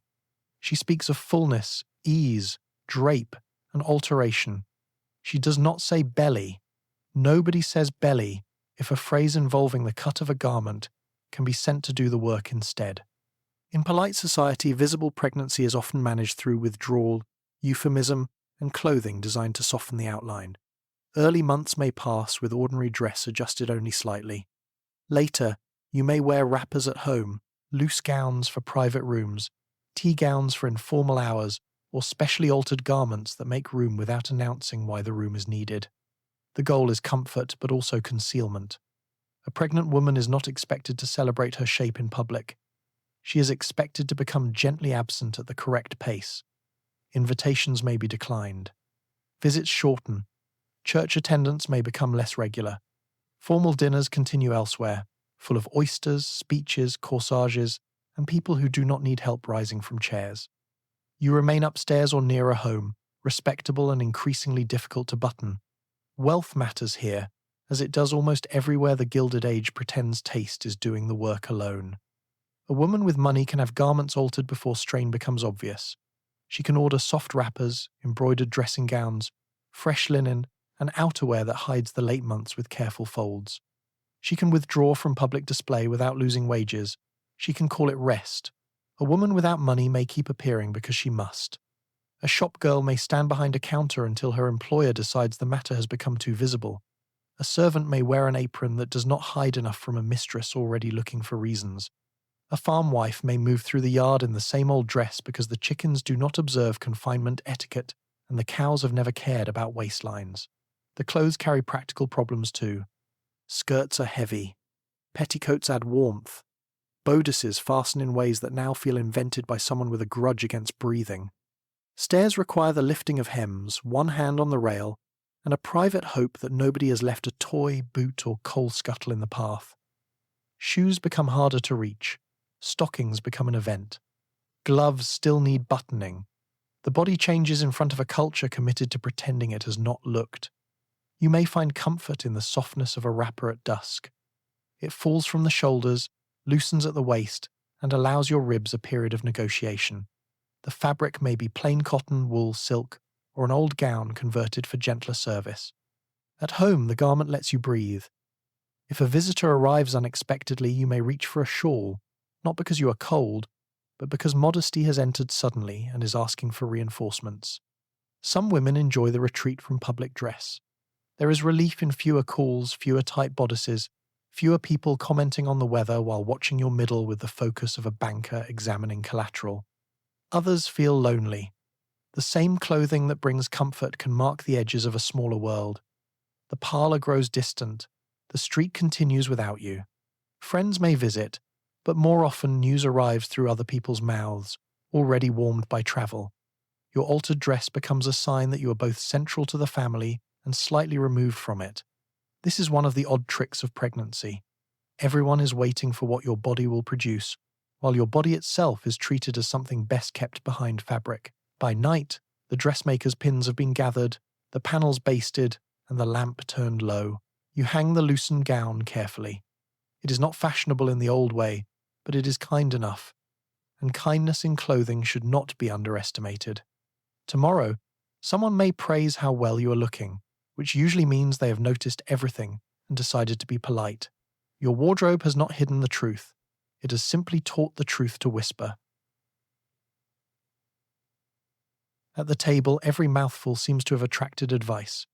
You are told to eat plain, nourishing food, but not to indulge. Milk is good unless it troubles the stomach. Meat is strengthening unless it is too rich. Fruit is wholesome unless the season, price, or nearest advisor objects. Medical manuals often recommend regular meals, careful digestion, and restraint, which are reasonable goals until wages, nausea, and household work begin speaking. A wealthy woman may be offered broths, eggs, milk, fruit, and delicate dishes from a kitchen she does not have to heat herself. A poorer woman may eat what the family eats, only now with more hunger and less patience for moral instruction. You lift a spoonful of stew and listen while someone says you are eating for two. The portion on the plate suggests the second diner is expected to be remarkably polite. The dining room is warm from the range, or perhaps from a coal fire that makes the air feel close around the curtains. The table smells of gravy, boiled potatoes, bread, tea, and whatever vegetable has been persuaded to surrender in the pot. You are expected to eat sensibly, which sounds simple until every sensible person defines the word differently. Your mother thinks you need strength. Your aunt thinks too much meat will make you sluggish. A doctor may advise plain food, regular hours, and avoidance of rich dishes because indigestion has become one of the great villains of polite medicine. The cook may simply want to know whether you are going to finish that broth or look at it sadly until it grows cold. Pregnancy makes appetite complicated. One day you are hungry enough to consider the bread knife a personal friend. The next day, a perfectly innocent chop seems to have been sent to test your character. If nausea lingers, eating becomes less about pleasure and more about negotiation. If your appetite returns strongly, someone may warn you against indulgence, because the period has great faith in making women responsible for both eating and not eating. You may crave pickles, sour fruit, cold milk, apples, or something oddly specific from a shop that closed 3 hours ago. Cravings are treated with interest, suspicion, and occasional superstition. Some people worry that denied cravings might affect the child, an idea old enough to have gathered dust and stubborn enough to remain in circulation. Others think cravings show weak discipline. The child, meanwhile, has offered no written statement. In advice books, the ideal pregnancy diet often looks calm and orderly. It includes milk, eggs, meat, bread, vegetables, fruit if possible, and enough water to keep the body working without inviting lectures about excess. In real homes, food follows money, season, labor, and access. A woman in a prosperous city house may receive beef tea, custard, stewed fruit, soft bread, and milk delivered fresh. A farm wife may have eggs and milk but no time to sit down with them. A tenement mother may rely on bread, potatoes, tea, cheap cuts, pickles, and whatever can be bought nearby before wages run thin. Food can be nourishing and still monotonous. It can be plentiful and still poorly suited to a stomach that has developed new views overnight. You are told to avoid constipation, which appears in many medical books with the importance of a household emergency. Advice may include water, fruit, oatmeal, walking, or mild remedies. The subject is discussed with great seriousness and very little charm. Still, it matters. Digestion affects comfort, sleep, and strength. The difficulty is that the same people telling you to eat fruit may not be buying it for you in February. Milk may be praised, but it can spoil quickly without reliable refrigeration, and in crowded cities, contaminated milk can be dangerous. Clean food, fresh food, and enough food are not evenly shared. Even advice that sounds sensible can become a reminder of what money cannot provide. At dinner, you eat slowly. You try to appear grateful. You try not to make a face when someone explains what worked during her third confinement in a tone suggesting science has now been settled. Your husband may watch with concern, confusion, or pride. He may urge you to eat more because more seems like care. He may worry about the doctor's bill while pretending not to. Around you, the ordinary family meal carries new weight. Every spoonful is imagined as strength for the child. Every refusal becomes a possible problem. The plate is no longer simply supper. It has become evidence of your responsibility. After the meal, you sit back carefully while the dishes are cleared or begin clearing them yourself, depending on the household and the honesty of the phrase you must rest. The lamp softens the room. The tea cools, the chair creaks as you shift, and for once no one asks whether the baby prefers carrots. Later, you may be told to take a little more milk before bed, because milk has become the polite answer to nearly every maternal uncertainty. You agree, then stare into the cup with the solemn patience of a woman negotiating with your own stomach. Somewhere beneath your bodice, the baby makes no public comment on the stew. This may be wise. It has several months left to live with the cook. The bottle stands on the shelf with a handsome label and a voice full of certainty. It promises strength, calm nerves, better blood, easier digestion, and relief from complaints that respectable people prefer to discuss through advertisements rather than conversation. Late 19th century America is full of patent medicines, tonics, compounds, syrups, and remedies aimed at women. Some may contain ingredients that soothe a symptom. Others rely on alcohol, laxatives, stimulants, opiates, or mixtures whose makers are not eager to ruin the mystery by explaining them clearly. Regulation is weak. Testimonials are warm. The print is persuasive. Desperation has always been easy to market. You hold the bottle near the lamp and wonder whether relief is inside or merely printed outside. It may help. It may do nothing. It may create a new complaint with better posture. The druggist has wrapped it neatly, which is comforting in a very limited way. The glass catches the light and turns amber, green, or brown, depending on the bottle and the ambition of the manufacturer. It looks medicinal because it has learned the costume. The label may mention female weakness, nervous exhaustion, irregularity, morning distress, poor blood, or a general decline in womanly strength, which is a broad enough diagnosis to include nearly every afternoon since adolescence. A newspaper advertisement may show a grateful woman restored to health, her hair smooth, her cheeks bright, and her household apparently no longer asking where the spoons are kept. The message is simple. You are tired because something inside you requires correction, and correction can be purchased by the spoonful. This is not entirely strange in a world where doctors can be expensive, female complaints are awkward to describe, and real treatment may be limited. A bottle offers privacy. You can buy it from a druggist or order it by post. You do not need to explain your body to a man in a dark coat. You do not need a carriage ride, a fee, or a conversation conducted through euphemism. You need money, faith, and a willingness to swallow something whose flavor suggests roots, sugar, heat, and consequences. Some remedies are mild, some are mostly alcohol wearing a medical hat. Some include strong drugs that may calm pain, quiet worry, loosen the bowels, or produce dependence with very good penmanship. Laudanum and other opiate preparations are familiar in the 19th century, so are tonics with alcohol, bitter herbs, iron, quinine, or ingredients listed in ways that make clarity feel ungenerous. For pregnancy, this uncertainty matters. A medicine that dulls symptoms is not always safe. A medicine that moves the bowels too strongly can be risky. A medicine that promises to correct female trouble may be taken for reasons never named openly, including attempts to bring on a delayed period. Advertising likes mystery because mystery sells better than caution. The household may disagree over the bottle. Your mother may trust an old remedy because it helped someone survive a winter of weakness, though the exact nature of the weakness has been improved by memory. Your husband may distrust it because he distrusts the price. The druggist may recommend it with a thoughtful expression and a shelf full of competitors behind him. A doctor may condemn patent medicines unless his own prescription arrives in handwriting no one can read and a bottle no one questions. You stand among these authorities, feeling unwell and tired of being sensible. Relief is tempting. Of course it is. A calm advertisement can feel like kindness when the body has been difficult all week. Patent medicines also thrive because women's pain and discomfort are often dismissed, moralized, or wrapped in polite silence. If no one takes your nausea, faintness, backache, sleeplessness, or fear seriously, a printed testimonial may feel like the first person in the room saying, "Yes, this happens." That does not make the bottle safe. It does explain why it is bought. The age is full of progress, but progress has not yet given you ingredient labels you can trust, controlled clinical trials, or a neat warning from a pharmacist who has read more than the advertisement. Stronger federal regulation of medicines will come later, after enough people have been harmed by confidence in glass. For now, the buyer must do much of the protecting herself, which is tiring because you are already busy growing a child and avoiding boiled cabbage. You set the bottle down.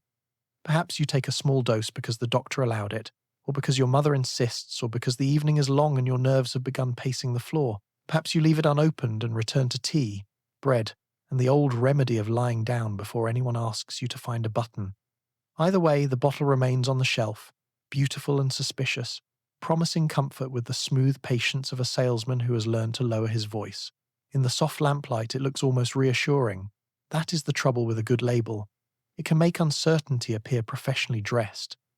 A neighbor may ask whether it is safe, which is a fair question, and a difficult one. Safe compared with what? Safe compared with doing nothing, calling the doctor, trusting the aunt, or lying awake while the room grows long and every symptom develops a personality. The bottle offers an answer because people dislike empty hands.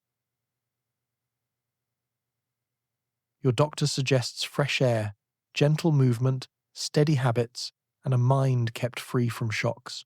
This is excellent advice until the street supplies horses, factory smoke, uneven paving, loud newsboys, and relatives who appear without warning. Walking is often approved, especially when it is slow, respectable, and performed by a woman with time. Heavy lifting, long journeys, hard riding, vigorous dancing, and sudden exertion may be discouraged, especially later in pregnancy. The problem is that daily life rarely labels each task as healthful exercise or dangerous strain. Carrying a basket upstairs is not recreation just because the lungs are involved. A wealthy woman may stroll in the park beneath bare branches. A wage-earning woman may walk to work through slush before standing all day. Both have used their legs. Only one will be praised for taking the air.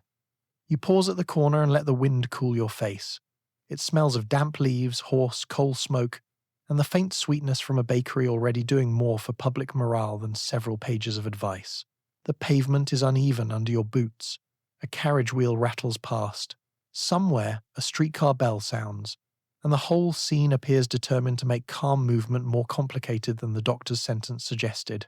Fresh air is one of the great remedies of the age. It is recommended for nerves, appetite, sleep, blood, spirits, lungs, children, invalids, city dwellers, and almost anyone who cannot be improved immediately through broth. The advice has real sense behind it. Stuffy rooms, smoke, crowding, poor ventilation, and foul smells can make people ill or miserable. A walk can help circulation, digestion, mood, and sleep. A few minutes outside can turn a closed room back into a place you can bear entering. Yet fresh air is not equally fresh for everyone. In a rich neighborhood, it may arrive through tree-lined avenues, parks, wide pavements, and carriages that wait when your feet grow tired. In an industrial district, it may arrive mixed with soot, factory fumes, river smells, and the smoke of thousands of stoves trying to keep families warm. In a tenement, opening a window may bring in air, noise, dust, and the neighbors cooking. The remedy has conditions. It rarely admits them. You walk slowly because haste now feels foolish. Your body has become more careful without asking permission. Your balance shifts, your lungs press against the tightness of clothing, and the weight beneath your ribs. The city moves around you with its usual confidence. Men pass in dark coats, women carry parcels, children run close to the curb. Delivery horses lower their heads as if they have also been advised to avoid overexertion. You keep one hand near your waist and another ready to lift your skirt from mud. If you are visibly pregnant, public walking changes. Some people look away out of manners, others glance briefly and then behave as if they have examined a weather report.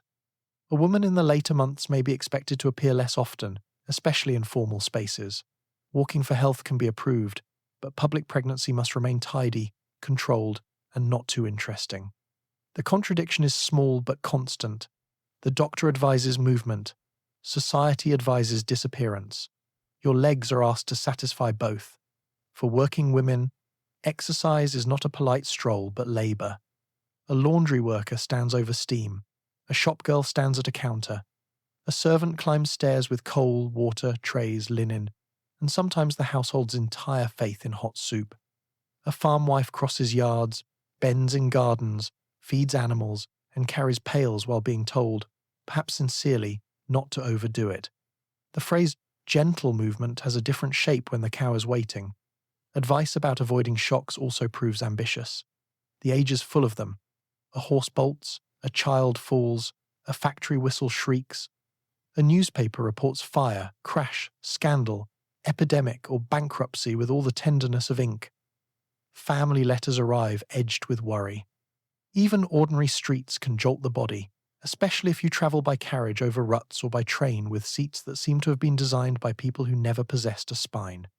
You may be told to avoid long journeys, but life may require visiting relatives, moving house, or reaching a safer place for confinement.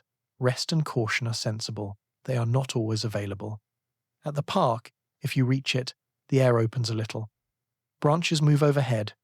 Gravel shifts softly underfoot. Nurses push prams. Older women sit on benches with rugs over their knees. You slow your steps and let the quiet work on you. For a few minutes, pregnancy feels less like a problem being discussed by everyone else, and more like a body moving through weather. That is worth something. You may return home tired, but steadier. The doctor will call this taking the air. You will call it the only part of the day that did not ask you to fold anything. When you return, your skirt hem carries a little damp grit, and your cheeks have more colour than they did before. Someone may say the walk has done you good. You do not mention the 3 carriage wheels, 2 barking dogs, and 1 curb that tried to remove you from medical theory. The stove needs tending before anyone else admits the morning has begun. Water must be carried or heated, chambers emptied, bread prepared, children dressed, floors swept, linens managed, and meals planned with the calm repetition of tasks that believe pregnancy is a private matter. In a comfortable home, servants may carry the heaviest burdens, though you may still direct the kitchen, nursery, accounts, callers, and the small politics of household order. In a poorer home, the work remains close to your own hands. You bend less easily now. Standing up requires thought. The baby presses beneath your ribs while the washboard waits in its usual patient manner. Advice books tell you not to strain. The laundry has not subscribed to medical literature. You rest one hand on the table until the dizziness passes. Then the pot boils over, and the day resumes command. The kitchen is warm before the sun has properly entered the room. Coal smoke settles faintly in the air. The iron stove gives off a dry heat that reaches your face and leaves your back in another season. If there is running water in the house, it may still be limited, cold, or placed where convenience can see it only from a distance. If there is not, water comes by bucket, pump, yard, hallway, or shared tap. Every basin filled has first been carried by someone. Quite often that someone is you. Pregnancy makes ordinary distances longer. The floor seems farther away. The shelf seems higher. The child who needs lifting appears to have gained weight out of principle. You learn to plan the room before moving through it. Put the kettle there. Bring the chair closer. Do not leave the broom where your foot will meet it later with surprise. Domestic work in the Gilded Age is not a soft background. It is heat, soap, ash, damp cloth, sweeping, scouring, lifting, cutting, boiling, mending, and remembering. Laundry may be the worst of it. Clothes are soaked, scrubbed, wrung, boiled, rinsed, lifted, hung, dried, folded, and then returned to people who will immediately begin undoing the achievement. Wet fabric is heavy. So is a tub. So is a pail. So is patience, afternoon. If you have a laundress or servant, the heaviest labour may be spared your hands, but the management remains. You know which linens are needed, which garments must be mended, which child has torn a sleeve, which guest bed must be aired, and which household task will become a comment if ignored. Wealth changes the work. It does not always remove the expectation that you are responsible for knowing everything. A mistress of a large home may not scrub the floor, but she supervises the people who do, and supervision itself has a way of arriving while you are trying to sit down. In a working home, the tasks are less polite. You may knead bread with aching wrists, carry coal from a bin, shake rugs, polish lamps, empty slops, sew by weak light, and prepare supper while the baby pushes against your stomach as if making room for furniture. Older children may help, if they are old enough and not busy turning help into a second chore. A husband may carry a heavy bucket and be praised warmly, which is fair if he did it kindly, though not enough to pretend the day has been shared. You do not complain too much. Complaining takes energy, and energy has already been assigned elsewhere. Besides, the culture often treats household labour as natural to women, as if sweeping, cooking, washing, and childcare flow from the female character rather than from a list of things that become filthy if ignored. Pregnancy complicates the idea. If motherhood is your destiny, why does the house not become more merciful while you approach it? The answer is simple. Houses are not philosophical, they collect dust. Still, women find ways to make the work manageable. You sit to peel potatoes. You ask a neighbour's older girl to watch the little ones. You move a chair into the kitchen. You do the lighter sewing near the window and save heavy lifting for someone else when pride allows. You break work into pieces, not because books told you to, but because the body has become more persuasive than books. There are moments of comfort inside the labour. A clean sheet snapping in the yard, bread rising under a cloth, a kettle singing at the proper time, a room after sweeping, with sunlight finding the floorboards. These small victories matter. They make the house feel tended, and tending is not nothing. Yet each victory is temporary. Dust returns, children spill, fires go out, meals are eaten. Pregnancy sits inside this cycle, adding tiredness, hope, nausea, pressure, and the knowledge that the work will increase after birth rather than politely resign. By evening your feet ache, and your hands smell faintly of soap, flour, coal, and onions. You lower yourself into a chair with care. For a few minutes, nothing boils over, falls down, tears, leaks, cries, or requires wiping. This is called rest, mostly because no one has invented a more honest word for waiting until the next thing needs you.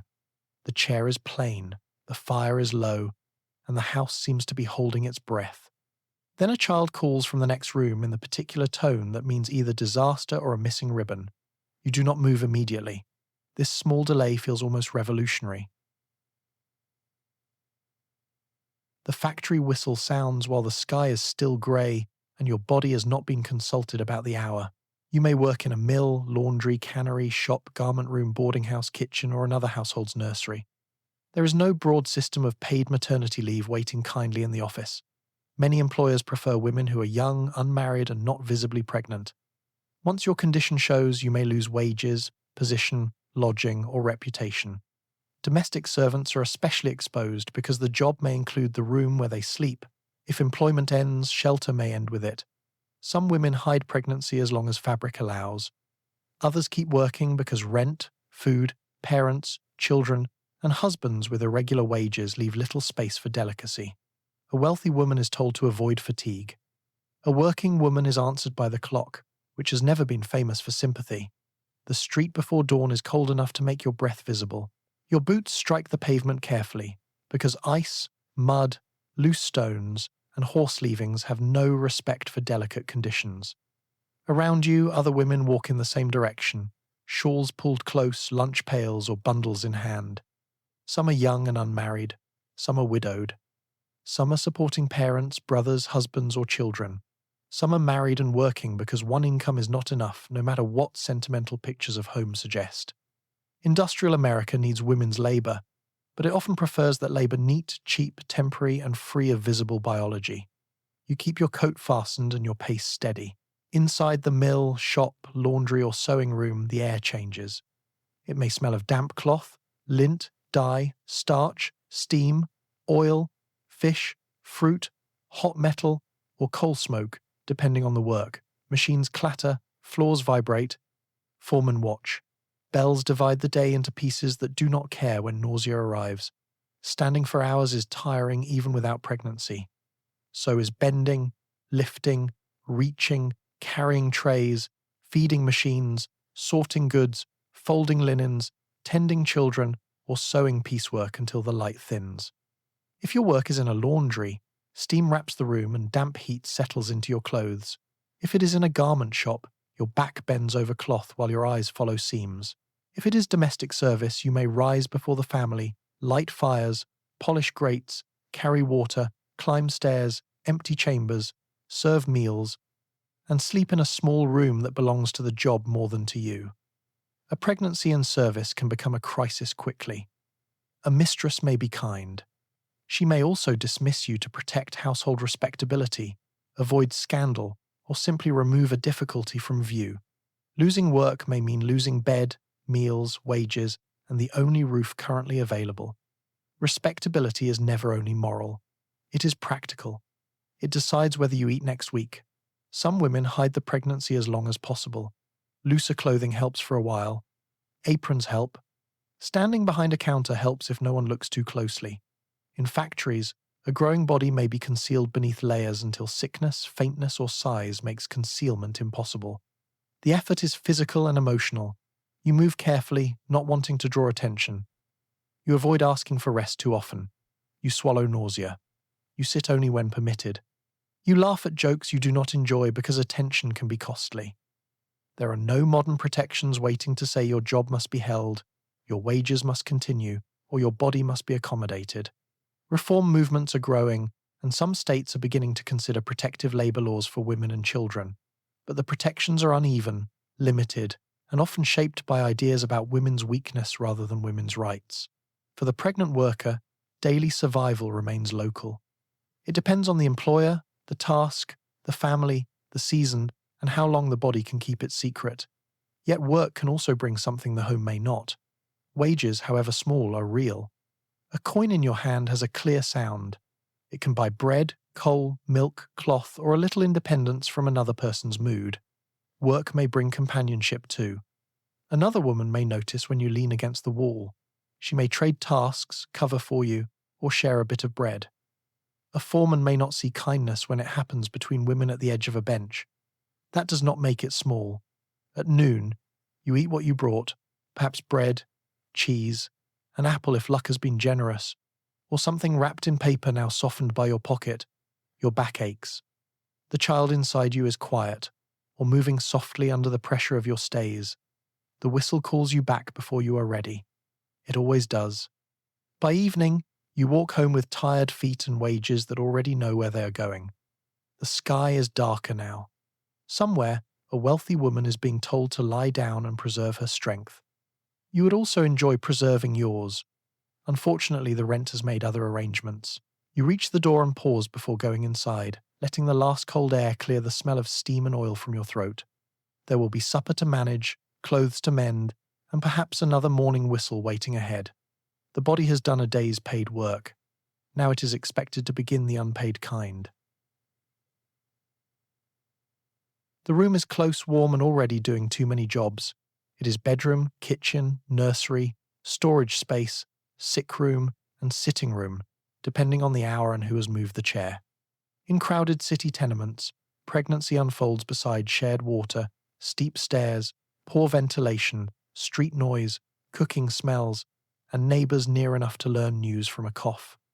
Immigrant families often rely on women who speak their language and know their customs, including mothers, neighbors, and midwives trained by practice rather than colleges. That knowledge can be steady and skilled. The building may be less kind. Clean water, privacy, and quiet are not equally available. A doctor may cost too much or feel too foreign to trust. You lie down while someone fries onions a few feet away, and a child steps carefully around your shoes. Gilded Age towers rise uptown. Here, the window sticks, the sash has swollen in the frame, and when you try to lift it, it moves only an inch, as if fresh air must first apply in writing. The room holds yesterday's heat. It holds soap steam, soup steam, lamp smoke, damp wool, frying fat, and the human warmth of too many people trying to live in too little space. Outside, carts rattle over stones. A vendor calls from the street.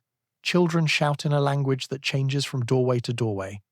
Somewhere below, a baby cries, and several women pause at once, each knowing the sound without needing to see the child. Pregnancy in a tenement is not private in the way advice books imagine privacy. A thin wall can carry a cough, a quarrel, a lullaby, a prayer, or the scrape of a chair at night. The stairway knows who is ill. The landing knows who has missed work. The shared tap knows who comes more slowly now, one hand at the back, the bucket no lighter for sympathy. Yet crowded life can bring help as well as noise. A neighbor may send a girl upstairs with broth. An older woman may sit with you while nausea passes. Someone may know a midwife from the old country, or a woman born nearby who has learned enough births to command respect without ever seeing a lecture hall. Language matters here. If you speak Italian, Yiddish, Polish, German, Irish English, Chinese, or another tongue carried across the ocean, being understood can feel like medicine before any bottle appears. A doctor who cannot understand your fears may still carry authority, but authority does not translate pain well. Women who share your words can ask what happened, when it began, where it hurts, and whether you are frightened. They can also tell you which doctor is kind, which charity clinic is useful, which landlord complains, and which neighbor will keep a child for an hour without making the favor sound like a mortgage. Poverty changes every recommendation. Rest is difficult when the bed is needed by others. Quiet is rare when the street seems to enter through the floorboards. Nutritious food may depend on wages, local shops, and how far you can walk. Milk can sour. Water may be hauled. Washing cloths and bedding can become a whole campaign conducted with a basin, a line, and patience that has already done too much. Ventilation is not a poetic concern. Bad air, smoke, dampness, heat, and crowding can wear down the body. Infection spreads more easily where rooms are close and sanitation is poor. A pregnancy that might be difficult in any house becomes harder when the building itself seems to lean over your shoulder asking for rent. Still, life in these rooms is not only misery, it is skill. It is women borrowing irons, sharing news, watching one another's children, carrying messages and turning a landing into a small meeting place. It is soup stretched, sheets aired from windows, babies rocked in crowded kitchens, and husbands returning with boots that bring the street inside. You learn to rest in fragments, sit while the potatoes boil, lie down while a neighbor watches the toddler, close your eyes while the evening noise becomes familiar enough to soften. The city outside keeps boasting. It builds mansions, department stores, elevated railways, and banks with stone faces broad enough to suggest they personally invented stability. Inside your room, the important question is whether the washwater is clean enough, whether the midwife can be fetched, and whether the child near your feet will step on your skirt again. A wealthy home may hide pregnancy behind silk curtains. A tenement does not hide much. It shares, hears, smells, and remembers. By night, the lamp burns low. Someone turns in sleep beside you. The window remains open 1 inch, offering a thin line of air and the confident opinion that 1 inch should do. You lie still, one hand over the baby, listening to the building breathe around you. It has very thin walls, but sometimes thin walls mean help can hear you sooner. In the morning, the stairs will be waiting, steep and dark, carrying everyone's errands in both directions. You will take them slowly. A neighbor passing you may pretend not to notice your pause, then hold the railing clear anyway. That is one kind of kindness in a crowded house. It does not announce itself. It simply makes room where room is scarce. The road to the nearest doctor is long, rutted, and deeply affected by rain.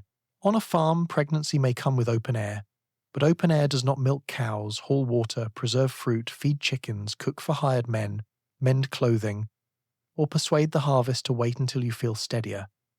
You keep moving because seasons do not pause for private discomfort.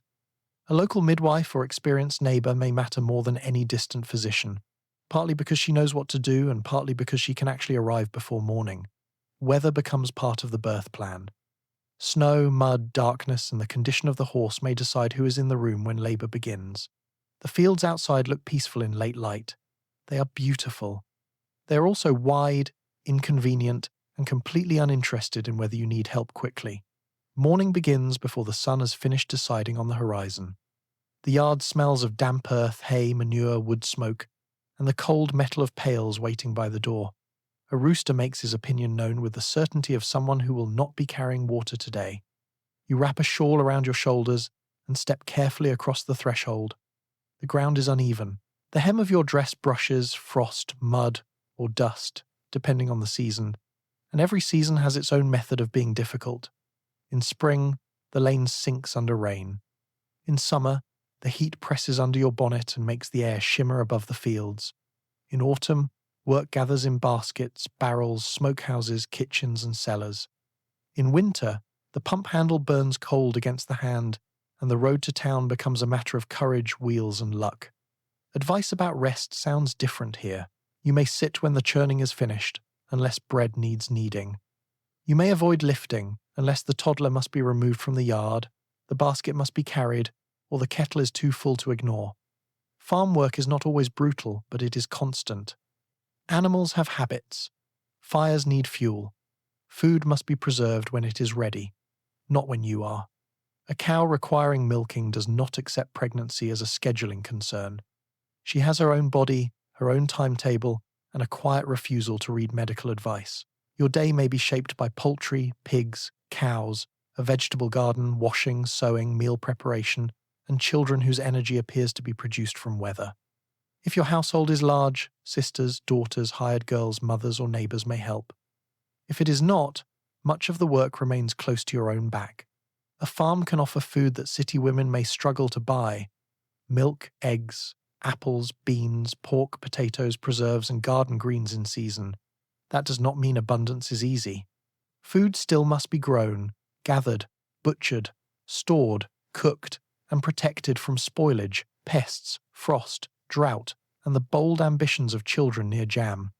The air may be cleaner than the city, but clean air does not make a weak woman strong by itself. Isolation is the other cost. If bleeding begins, if fever rises, if pain feels wrong, or if labor comes early, distance becomes very loud. Someone must hitch a horse, send a child or neighbor, cross a field or ride to town. The doctor may be out on another call. The road may be washed out. The nearest bridge may be unsafe. Night may fall before help returns. In those hours, the people closest to you matter most. A midwife who lives a mile away may be worth more than a famous doctor 8 miles beyond bad mud. She knows the roads, the families, the births already survived in nearby rooms. She may arrive with clean cloths, calm hands, and the practical voice of someone who has no time to be impressive. Rural women often build these networks carefully. You know who keeps extra linen, who can sit with children, who has a fast horse, who panics, and who should be given a simple task far from the bed. These are not small facts. They are the map of survival. Pregnancy here is also measured by chores you can no longer do easily. The well seems farther, the cellar steps grow steeper, the churn becomes heavier, the fields remain beautiful and then ask you to bend. Your body changes in a place where bodies are understood through labor, birth, sickness, harvest, and death. Animals give birth in barns. Women give birth upstairs, in back rooms, or wherever warmth and help can be gathered. The connection can feel comforting or too plain, depending on the day. Life on a farm has little patience for decoration around facts, yet there is quiet beauty too. At dusk, you may stand by the fence while the sky turns pale gold behind the trees. the baby moves under your hand. A cow tears grass with slow attention. Smoke rises from the chimney. For a moment, the world feels held together by simple things. Then someone calls that a hen has escaped, because serenity rarely gets the whole evening to itself. When your time comes, weather will still have a vote. Until then, you keep a bag ready, cloths folded, neighbours in mind, and an eye on the sky. On a farm, the body waits, the household works, and the clouds behave like they may have been invited to the birth. The midwife comes through the doorway carrying clean cloths, practical tools, memory, and the calm of someone who has entered many birth rooms before yours. Black midwives, often called granny midwives in later accounts, remain vital in many southern communities and beyond, carrying knowledge shaped by African, African-American, family, and local traditions. They serve women who may be excluded from white medical care, unable to pay physicians, or unwilling to trust people who treat them with contempt outside the birth room. Some black midwives also attend white families, valued for their skill while denied equal respect in public life. As male physicians and medical institutions gain authority, these women are often dismissed as old-fashioned or unsafe, a judgment frequently tangled with racism and class prejudice. Yet when labor begins, theory waits outside. The family opens the door to the woman who knows how to help. Her arrival changes the room without making it louder. She may be older, though not always, with a face shaped by long work, long roads, and the habit of noticing what other people miss. Her bag may hold cord, scissors, clean cloths, herbs, soap, oil, bottles, and small items chosen by experience rather than display. She asks when the pains began. She asks whether the waters have broken. She watches how you breathe, how you move, how the women around you answer before you do. She may touch your forehead, feel your belly, listen, wait, and set someone to boil water. Nothing about her manner is casual. She has attended births where everything went well, and births where the room grew silent in a way no one forgets. Calm, in such a woman, is not softness, it is discipline. In many black communities after emancipation, midwives carry both medical and social authority. They do more than catch babies. They advise pregnant women, help with nursing, watch for fever, comfort families, prepare bodies if death comes, and teach younger women what to notice. They may be paid in money, food, cloth, labor, or gratitude, depending on the household. They travel by foot, mule, wagon, or whatever can be found in the dark. They cross bad roads, plantations turned tenant farms, small towns, cabins, and crowded neighborhoods, where a physician may not come or may not be welcome. Their work is intimate, skilled, and often poorly recorded by the people writing official histories. Birth records may name the doctor. Memory names the woman who stayed all night. That difference matters. White medical authorities in the late 19th and early 20th centuries increasingly try to professionalize childbirth under male physicians and hospitals. Some criticism of midwifery concerns real problems, because training, cleanliness, and skill can vary in any group of attendants. But much of the attack on black midwives is shaped by racism, class prejudice, and the belief that formal male medicine deserves authority simply because it has built a door with a title on it. Midwives are blamed for dangers caused by poverty, poor housing, lack of sanitation, overwork, malnutrition, and exclusion from care. This is a convenient arrangement for institutions. If the woman with the bag is called backward, no one has to ask why the roads are bad, the wells unsafe, the housing crowded, or the hospital closed to black patients. In the birth room, these arguments become practical. Does she wash? Does she keep cloths clean? Does she know when labor is normal and when danger has entered? Does she know when to send for a doctor, and will the doctor come? A skilled midwife knows the limits of her role. She may work with physicians when necessary, but the relationship is not always equal. A white doctor may treat her as a helper rather than a professional, even when she knows more about the family, the mother, and the history of local births than he does. Some white families ask for her because she is trusted and experienced, then return to a world that denies her status once the baby is safely wrapped. The contradiction is not subtle, it simply wears everyday clothing. If you are a black pregnant woman in this world, her presence may mean more than technical help. It may mean being spoken to with respect. It may mean someone understands your food, your family, your fears, your church, your neighbors, and the reasons you do not wish to be handled roughly by strangers. It may mean the difference between care and merely being managed. The room smells of hot water, clean cloth, lamp oil, and the sharp soap someone has finally found. Outside, night presses against the windows. Inside, the midwife gives instructions in a voice that expects obedience, because obedience may be useful. One woman is sent for more water. Another is told to move the chair. A child is taken away from the doorway before curiosity becomes education. You may be frightened. She has seen fright before. She does not shame it. She gives it something to do. Breathe now, hold here, rest while you can, wait for the next pain. In later years, public health campaigns will regulate, train, praise, blame, and in many places push aside these midwives. Some changes will improve safety.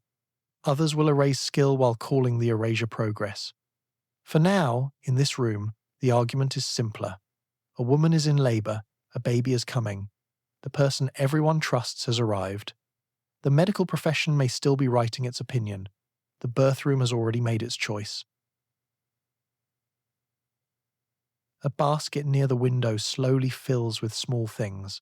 Shirts, gowns, napkins, caps, blankets, flannel bands, and cloths appear one by one under your needle or from another woman's careful hands.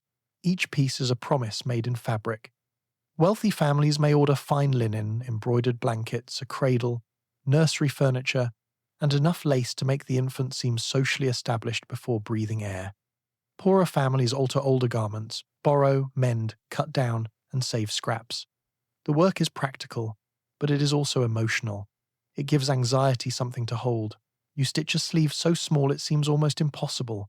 Then imagine the arm that will fill it. Hope is present, but in many households it remains cautious.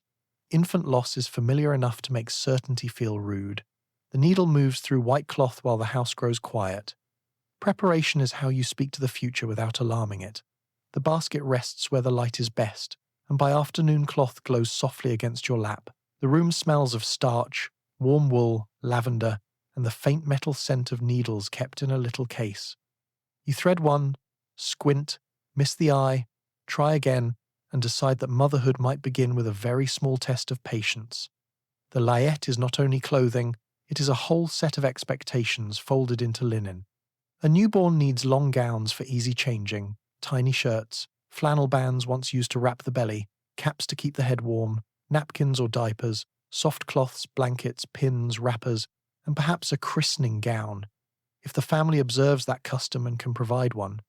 Every item must be washed, aired, folded, stored, and protected from damp, smoke, mice, older children, and relatives who believe touching things helps them think. If you have money, the work may be softened. A shop can supply ready-made garments, a dressmaker or seamstress can sew, a nurse or maid can prepare drawers, family women may embroider initials in careful stitches. The nursery may receive a cradle, a cot, curtains, a washstand, a rocking chair, and a little chest of drawers that looks more organized than most adults. The baby, who is currently unable to hold up its own head, has already acquired a furnishing plan. In a poorer home, preparation has fewer ribbons and more invention. An older child's gown is shortened, patched, or turned. A worn sheet becomes cloths. A neighbor lends a cradle. Flannel is saved, buttons are rescued. Nothing soft is wasted. A garment may carry the history of 3 cousins before reaching this child, which is economical and also explains why family stories sometimes begin with laundry. Sewing can be sociable. Women gather by the window or near the stove, needles moving while conversation slips around the work. They speak of births, feeding, doctors, midwives, and the cost of milk. They compare patterns. They recall which baby was small, which was greedy, which slept, and which refused sleep as if engaged in negotiations. The rhythm of stitching makes difficult topics easier to approach. You can ask a question while tying off a thread. You can confess fear while folding a hem. The cloth gives the hands something to do while the mouth admits what the mind has been circling. There is comfort in making things ready. There is also superstition and caution. Some women do not like to prepare too much too soon. To fill a drawer before the baby arrives can feel daring, even tempting fate. This fear is not foolish. Infant death is common enough that nearly every family knows a cradle that was emptied too early. A small garment can be hope, but it can also become painful if hope is asked to leave the room.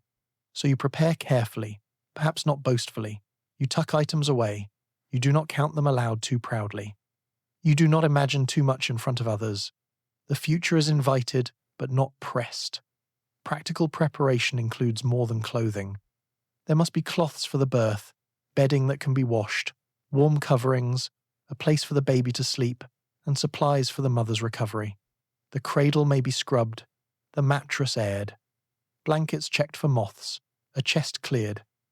If the baby will sleep near your bed, space must be made in a room already full of furniture that seems to have strong feelings about staying exactly where it is. If you live in a tenement, the cradle may stand near the stove by day and near the bed by night. If you live on a farm, a basket may serve until something sturdier can be found. If you are a servant or unmarried mother, you may not know where the child will sleep, and sewing each garment may feel like both comfort and question. You keep stitching, the needle enters, pulls, returns, and tightens. Outside, the street or yard moves through its ordinary sounds. Inside, the basket becomes fuller by small degrees. A cap no larger than your palm, a gown with plain seams, a blanket edge turned neatly. The work does not remove fear, but it gives fear a useful seat and a task. By lamplight, you fold the finished shirt and place it with the others. The pile is still modest. It is also astonishing. Someone who does not yet have a name is already taking up space in the room. The child has not arrived, but the laundry has wisely begun preparing early. People speak of confinement as though it were a difficult but ordinary appointment. A woman goes upstairs, the household lowers its voice, and later, everyone hopes, a baby cries. Beneath that calm language sits knowledge most families carry somewhere. Childbirth can be dangerous. Infection, bleeding, convulsions, obstructed labor, exhaustion, and infant loss are not distant ideas. They may have names attached to them: a cousin, a neighbor, a first wife, a mother who did not come down again. No one wants fear at the tea table, so it is folded into preparation. You set aside linens, finish letters, place household instructions where they can be found, and speak gently to children who do not know why adults have become careful. The room looks peaceful. The worry is not loud. It simply takes a chair and waits. You notice it most in quiet moments, when everyone else has gone downstairs and the day loosens its hold. The cradle stands near the wall or waits in pieces in the attic. A stack of cloths rests on a chair. The washstand basin catches a little light. Nothing in the room looks frightening. That is almost the point. Fear in pregnancy often arrives inside ordinary objects: a clean sheet, a folded gown, a sealed letter, a drawer arranged so another woman can find what she needs. If you cannot tell her, you may not speak of it directly, because too much fear is considered bad for you, bad for the baby, bad for the household, and bad for people who prefer their supper undisturbed. The late 19th century gives women many reasons to worry, and then recommends a calm mind. This is bold work from an era with limited prenatal care. Maternal death is far more common than it will be after modern antibiotics, blood transfusion, safer surgery, and routine hospital care.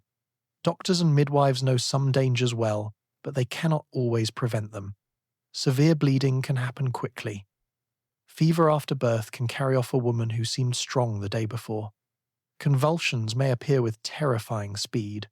A labor that does not progress can exhaust mother and child. A baby may be born too small, too early, or too still for anyone's skill to change the ending. These facts are not spoken constantly, because constant fear would make daily life impossible. But families know them. A black dress in a neighbor's house teaches more than a medical book. A family Bible with a short line beside a woman's name teaches too. You may remember being young and told not to make noise near a room where a mother was resting. Later, you learned she was not resting.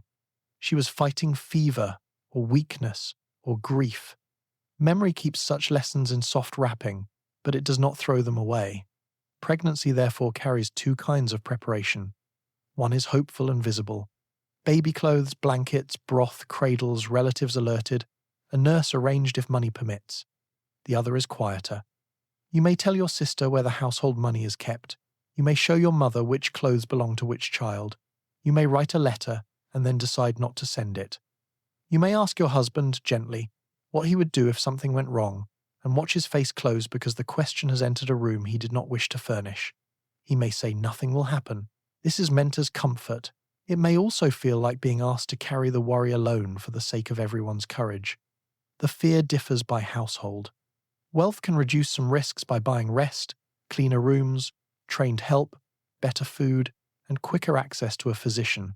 It cannot purchase certainty. Poverty increases danger through overwork, poor nutrition, crowded rooms, dirty water, delayed care, and less chance to recover properly after birth.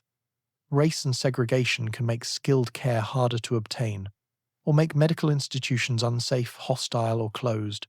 Rural distance can turn hours into danger. City crowding can turn infection into a neighbor. Yet fear is not the whole story. Women keep preparing because life asks them to. They fold cloths, they instruct children, they choose a midwife, they save money for the doctor, they borrow sheets, they mend a gown. They laugh softly at the wrong moment because fear cannot be allowed to own every chair. There is courage in continuing ordinary work while knowing the ordinary work may soon become difficult. There is tenderness in telling a child where the clean stockings are without saying why you want them to remember.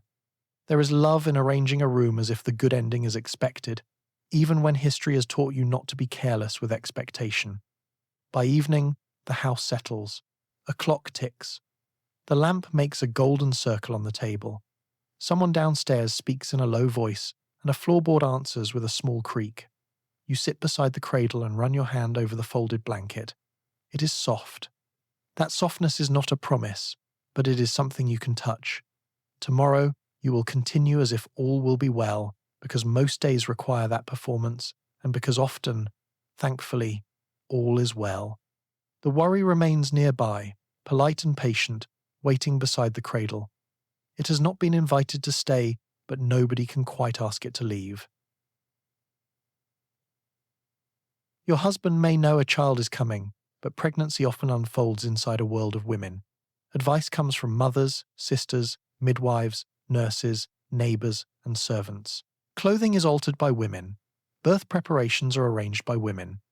The language of symptoms, fears, and bodily changes may feel too private, too delicate, or too poorly supplied with acceptable nouns to share plainly across the dinner table. A tender husband might arrange the physician, pay bills, carry messages, and sit anxiously downstairs when the time comes. Another may treat pregnancy as natural and therefore not especially demanding, a conclusion reached more easily by the person not doing it. You try to explain a pain beneath the ribs. He says women have always had babies. This is true. It is also the sort of truth that arrives without bringing a chair. Then the baby kicks beneath his hand, and he finally receives a report in language he can understand. Until that moment, much of his knowledge has been indirect. He sees the loosened dress, the slower step, the untouched breakfast, the extra pillow tucked at your back. He notices you pausing on the stairs and asks whether you are tired, which is kind, though the answer has been visible for several months and is now standing in the hallway breathing carefully. He may be proud, frightened, awkward, pleased, or all of these, arranged in no useful order. A Gilded Age husband is often expected to provide, protect, and stay out of the most bodily details unless summoned. This can make him seem distant even when he is worried. The household teaches him his place by giving him errands. Fetch the doctor, pay the bill, send the note, bring the carriage, tell your mother, sit there, not there. The women know which linen is ready, which neighbor should be called, which midwife has steady hands, and which story should not be told to the mother until after the birth. He may not know where the clean towels are kept. This is not always his fault, though it is rarely impressive. Marriage in this period can be affectionate, practical, tense, or unequal in ways that appear in small domestic scenes. If he is kind, he may warm your shawl by the stove, carry a bucket you should not lift, walk slowly beside you, or read aloud from the newspaper until you ask him to stop because the world has become too loud. If he is careless, he may continue expecting the house to run as usual, because the house has always seemed to run as usual, which is a comfortable misunderstanding enjoyed by many people who do not run houses. He may worry about money more openly than fear. Doctor's fees, extra food, time away from work, a nurse after the birth, and the coming cost of a child all press on him too. That does not make the weight equal, but it makes the room more crowded. He may show concern by becoming stern about accounts, coal, or the price of milk. You may find yourself protecting him from your fear, which is an odd kindness because the fear belongs partly to both of you. You do not tell him every time you imagine the birth going wrong. You do not describe every change because language, modesty, and fatigue stand in the way. He may protect you in return by saying cheerful things that have not been properly researched. You will be fine. The doctor knows what he is doing. Your mother says everything looks well. These sentences may comfort you for a minute. Then the baby shifts, your back aches, and confidence leaves the room to find its coat. There are also small tender moments. At night, when the lamp is low and the house has softened, he may place his hand where the baby moves. The first time, nothing happens. The second time, nothing happens with greater commitment. Then, just as he is about to pretend he felt something, a firm little nudge answers him. His face changes.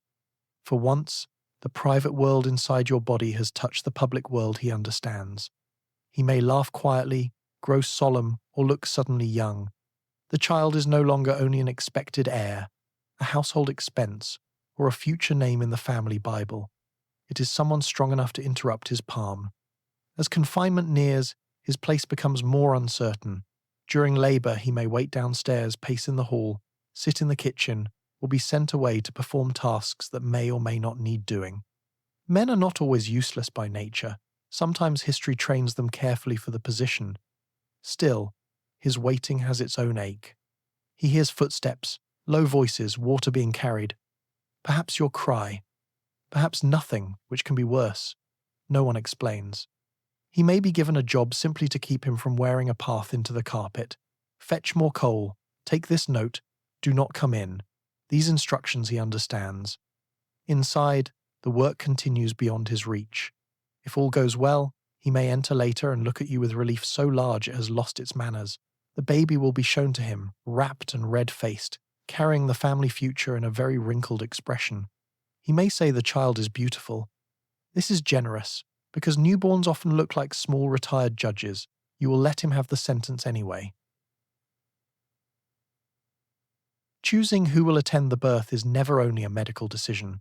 It may be settled by money, distance, race, family habit, religion, language, or the simple fact that one person can be reached before the other.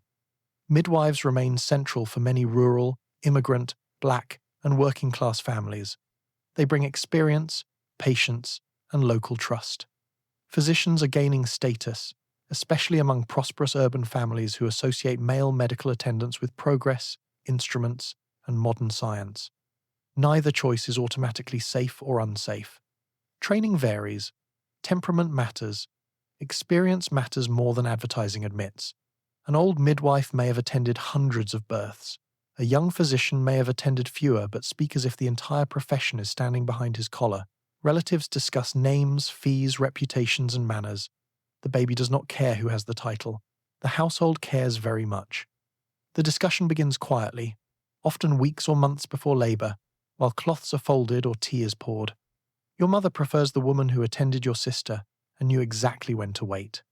Your husband prefers the physician because a diploma looks steadier than memory when placed beside a bill. A neighbor warns against one doctor who reaches for instruments too quickly. Another praises him because he arrived in a storm and saved a cousin's baby, which is a persuasive recommendation, though family stories have been known to improve during storage. You listen, because the choice concerns your body, yet other people treat it as a household committee. The attendant must be skilled but also acceptable to the room. Language matters, modesty matters. The fee matters, night travel matters, clean hands matter very much. So does knowing when a birth is ordinary and when danger is entered without knocking. These are practical questions, but they are emotional ones too. A birth attendant sees you when society has run out of polite fabric. Trust matters. In cities, prosperous families increasingly call physicians, especially as obstetrics becomes more firmly tied to medical schools, hospitals, instruments, anesthesia, and the promise of science. A doctor may bring a stethoscope, forceps, drugs, written knowledge, and the confidence of a profession that is learning to organize itself. He may know newer antiseptic methods. He may be able to manage complications beyond a midwife's tools. He may also be hurried, proud, inexperienced, or trained in a system that treats women's own knowledge as an obstacle rather than evidence. In many places, childbirth is moving slowly from women's rooms into male professional control, but the change is uneven. It does not arrive the same way in a New York brownstone, a southern cabin, a mining town, a farm kitchen, or a tenement where the midwife knows every stair by sound. Midwives offer something different. They may have learned through apprenticeship, family practice, community tradition, or years of births attended in every kind of weather. A good midwife knows how to wait through long labor, how to calm a frightened mother, how to keep the room warm, how to position the body, how to manage the cord, how to watch bleeding, how to help with nursing, and when to call for help if help is possible. She may stay after the birth, returning to check on mother and child. Her authority is often local rather than official. That can make it strong in the household and weak in the eyes of the institutions now writing rules. For immigrant women, a midwife who speaks the same language may be a relief beyond measure. For black women, especially where white medical care is hostile or inaccessible, a trusted black midwife may mean skill, dignity, and safety in a world that does not reliably offer any of the three. Yet midwives can vary too. Experience is not the same as good practice every time. Cleanliness, judgment, and knowledge matter. A confident attendant who refuses to call a doctor when danger rises can be deadly. So can a physician who arrives late, ignores the mother, or uses force where patience was needed. The best care is not a simple contest between old and new. It is skill meeting humility. With soap nearby and pride kept under supervision, money enters every corner. A physician's fee can be heavy. A midwife may cost less, accept payment later, or take goods instead of cash. In a household already counting coal, food, and cloth, the difference matters. Distance matters too. The finest doctor in the county is less useful if his horse, your road, and the weather have entered a conspiracy. Availability has a way of defeating reputation. At night, when pains begin, the person who can reach the door may become the person history remembers least but the family remembers most. You imagine the coming room, the bed, the basin, the folded linens, the faces leaning over you. You want competence, kindness, cleanliness, and someone who knows when to speak and when silence is better. This is not too much to ask. It is simply more than the age can always guarantee. By the end of the discussion, no one has fully agreed, but a name has been chosen. The decision sits on the shelf beside the baby clothes, practical and fragile. When labor begins, all the arguments will become footsteps on the stairs, and the person with the bag will suddenly matter more than every opinion that arrived before them. The bedroom begins changing before the first serious pain. Clean sheets are set aside. Older cloths are folded within reach. Basins, soap, lamps, hot water, towels, baby clothes, and protective coverings gather near the bed. In a large house, servants carry coal, heat water, move furniture, and help a nurse make the room orderly. In a crowded apartment, the same bed may serve for sleeping, birth, recovery, and the storage of everything that had nowhere else to go. Children are sent away if a way exists. Neighbors may arrive with blankets, pans, and the expression of people trying to be useful without asking too many questions. The room smells of soap, warm water, lamp oil, linen, and coal smoke. Every object now has a job. The house becomes quiet, not because it is calm, but because everyone has agreed that calm is the costume required. Even the furniture seems to understand that something official has happened without paperwork. A chair is pulled closer to the bed. A small table is cleared for bottles, scissors, thread, cloths, or whatever the attendant prefers within reach. Rugs may be moved aside. A coverlet that cannot be easily washed may be protected or removed, because childbirth is many things, and considerate toward upholstery is not one of them. The best linen is not always the linen used.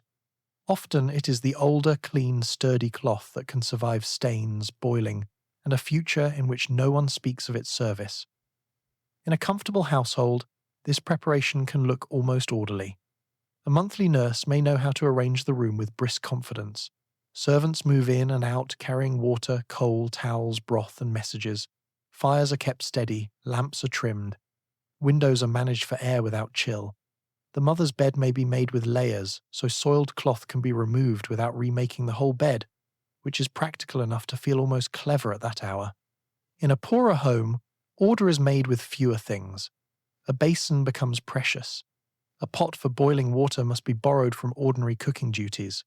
Clean cloths are found, washed, dried, and guarded. A neighbour may lend sheets. A child may be sent to fetch soap. A chair that yesterday held laundry becomes medical furniture by promotion. The room may be too small for everyone needed and too public for anything you would choose. Still, women have arranged birth rooms in worse places than this, and will do it again. The work is practical, not decorative. Heat matters. A labouring woman can become chilled. A newborn needs warmth. Water must be ready. Hands must be washed, if the attendant is careful and the household has the means. By the Gilded Age, antiseptic ideas are spreading, though not perfectly. Some doctors and midwives take cleanliness very seriously. Others still treat it as desirable rather than urgent. In the room, this difference may appear as small habits. Does someone scrub well? Are instruments cleaned? Are cloths boiled or only folded with hope? Is the bed protected from dirt? Does the attendant arrive from another case without bringing that case along on their sleeves? The questions sound ordinary now. In this period, they can be life-changing. Privacy is another part of preparation. Men may be sent downstairs. Children may be sent to neighbours, older siblings, or the farthest corner of the house with strict instructions not to ask what they are already asking silently. Curtains are drawn, doors are closed, though in crowded buildings a closed door is more a suggestion than a wall. The women in the room move carefully around one another. They know where things are placed. They speak in low voices. Someone may prepare food for afterward, perhaps broth, tea, toast, or something soft. Someone checks the baby clothes, folded and ready. A great deal of birth work happens before the first cry or even the first true pain. It is anticipation made visible. You may watch these preparations with a strange detachment. These are your sheets, your bed, your basin, your room, and yet they are being changed for an event that belongs partly to you and partly to the entire household. The ordinary bedroom where you slept, dressed, argued over collars, counted days, and lay awake through quickening now becomes a place where everyone speaks more softly. Even the washstand looks serious. You may feel comforted by the order. You may feel frightened because order means the waiting is nearly over. A pile of clean towels can be reassuring at noon and alarming by lamplight. Outside the room, daily life continues in reduced form. Supper must still be managed. Fires must be kept. A horse may need feeding. In a tenement, neighbours step around the news while carrying water. In a mansion, servants move with the discipline of a household trained to hide emergencies beneath polished floors. Across class lines, the same basic truth holds. Birth requires heat, cloth, hands, time, and someone willing to stay. By evening, the bed is ready. The lamp flame trembles slightly. The basin gleams with warm water. Nothing has happened yet, but the room has stopped being casual. It has become a careful little workplace, and you are both its purpose and its patient. The first pain is uncertain enough to dismiss. The next one returns with better manners and worse news. Soon the house understands that ordinary plans have been cancelled. Someone sends for the midwife or doctor. Water is heated. Bedding is adjusted. Doors open and close more softly than usual. Labour may last a few hours or move through the night and into the next day. You walk, sit, kneel, lie down, grip the bed, ask for water, reject the water, and discover that modesty becomes less interesting as the work grows harder. Women around you offer cloths, pressure, encouragement, and stories about other births that are meant to help and mostly prove that no two labours take instructions. Downstairs, your husband hears enough to worry and not enough to be useful. The Gilded Age praises feminine composure. Labour proceeds without reading the compliment. At first, you try to behave as if this is only discomfort. Perhaps it is false labour, or the body rehearsing, or a pain caused by something you ate, although blaming supper seems less convincing once the next wave arrives and places both hands on the table. You pause in the doorway. A woman watching you, perhaps your mother or the midwife, says very little. She has seen that pause before. It is the body making an announcement without consulting the parlour. The message travels quickly. A child is sent to a neighbour. A boy runs for the doctor. A servant is told to heat water. Someone checks the bed. Someone else moves too many things and is gently corrected. The house does not become frantic if the women in charge can prevent it. Panic wastes hands, and hands are needed. The early hours may move slowly. You walk because movement helps. You lean against the mantel, you sit and rise again. You press your hands into your lower back. The room changes size with each pain, expanding when it passes, shrinking when it returns. Between pains, you may speak almost normally. You may even apologize, which is a habit women acquire from being trained to consider their own distress and inconvenience. No one sensible accepts the apology. As labor strengthens, time begins to behave strangely. The clock ticks, but the body no longer follows the clock. It follows waves, rests, pressure, and effort. A minute can stretch, an hour can vanish. The attendant watches more than she talks. She notes how often pains come, how strong they seem, how you breathe, whether your waters have broken, whether bleeding appears, whether the baby seems to be descending. A skilled midwife or doctor knows when patience is the best treatment and when patience has begun to wear the wrong coat. This judgment matters deeply.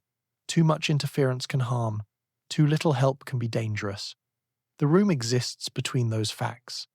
Lit by lamps, warmed by fire, and held together by people doing the next useful thing. Pain relief depends on place, money, attendant, and opinion. You may receive chloroform if a physician approves and has it available. You may receive none. You may be offered sips of water, cool cloths, pressure on the back, changes of position, words spoken low, and the steady presence of women who know that endurance is easier when not performed alone. You may pray quietly if that is your habit, or bargain with yourself through each pain, or say things that would have startled the dinner table if the dinner table had not wisely stayed downstairs. The room smells of sweat, soap, hot water, linen, lamp oil, and coal smoke. It is not pretty. It is human. A birth room is one of the few places where polite society must admit the body has serious work to do. The admission lasts only as long as necessary. Afterward, everyone will return to phrases like confinement and delivered, as if the baby were a parcel and not the result of hours in which your body took apart every social rule about quiet femininity. In the middle of labor, those rules lose power. Your hair loosens, your gown shifts, your hands grip whatever is near. If you have spent years learning to sit properly, speak softly, and keep discomfort private, labor offers a thorough review and then discards the curriculum. The women around you do not seem shocked. This is part of their mercy. They have seen dignity take many shapes, including a woman clutching a bedpost and announcing that she cannot do this, shortly before doing it. Outside the door, your husband waits inside a smaller kind of helplessness. He hears footsteps, low voices, water being carried. Perhaps your cry or sudden silence. No one explains. He may pace. He may sit. He may be given a job simply to keep him from wearing a path into the carpet. Fetch more coal. Take this note. Do not come in. These instructions he understands. Inside, the work continues. The final stage may come with pressure that feels larger than thought. Encouragement gathers around you. Hold here. Breathe now. Wait. Again. The room, the house, and the whole century narrow to one task. Then sound changes. A cry breaks through everything. If it does not, the room holds its breath. In the good ending, the baby is lifted, wrapped, and shown to you. You are exhausted beyond language. Someone says it is over, which is only partly true. Labor has ended. Motherhood has just entered the room and is already asking where the milk is kept. The small bottle on the table changes the room. Since the middle of the 19th century, ether and chloroform have offered some women relief from labor pain, especially under physicians who approve their use and know how to give them. Access varies by money, place, timing, and medical opinion. A wealthy woman in a city has a better chance of receiving anesthesia than a woman in a farmhouse where the doctor is still somewhere on the road. Some people welcome pain relief as mercy. Others worry about safety, timing, religion, or whether suffering has been given too much moral employment. By the Gilded Age, chloroform is no longer shocking, but it is not casual. There is no modern monitoring machine humming beside the bed. A cloth is folded, drops are measured. The room watches closely. Relief arrives, but it does not enter unattended. The bottle itself looks too small for the argument around it. Clear liquid, sharp smell, folded cloth, careful hand. It does not resemble the grand promise of modern medicine. It looks like something that might remove a stain or change a life, depending on who is holding it.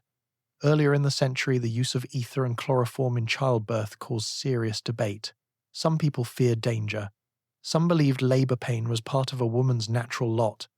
Others argued that easing suffering was humane, especially when surgery and other procedures were already being transformed by anesthesia.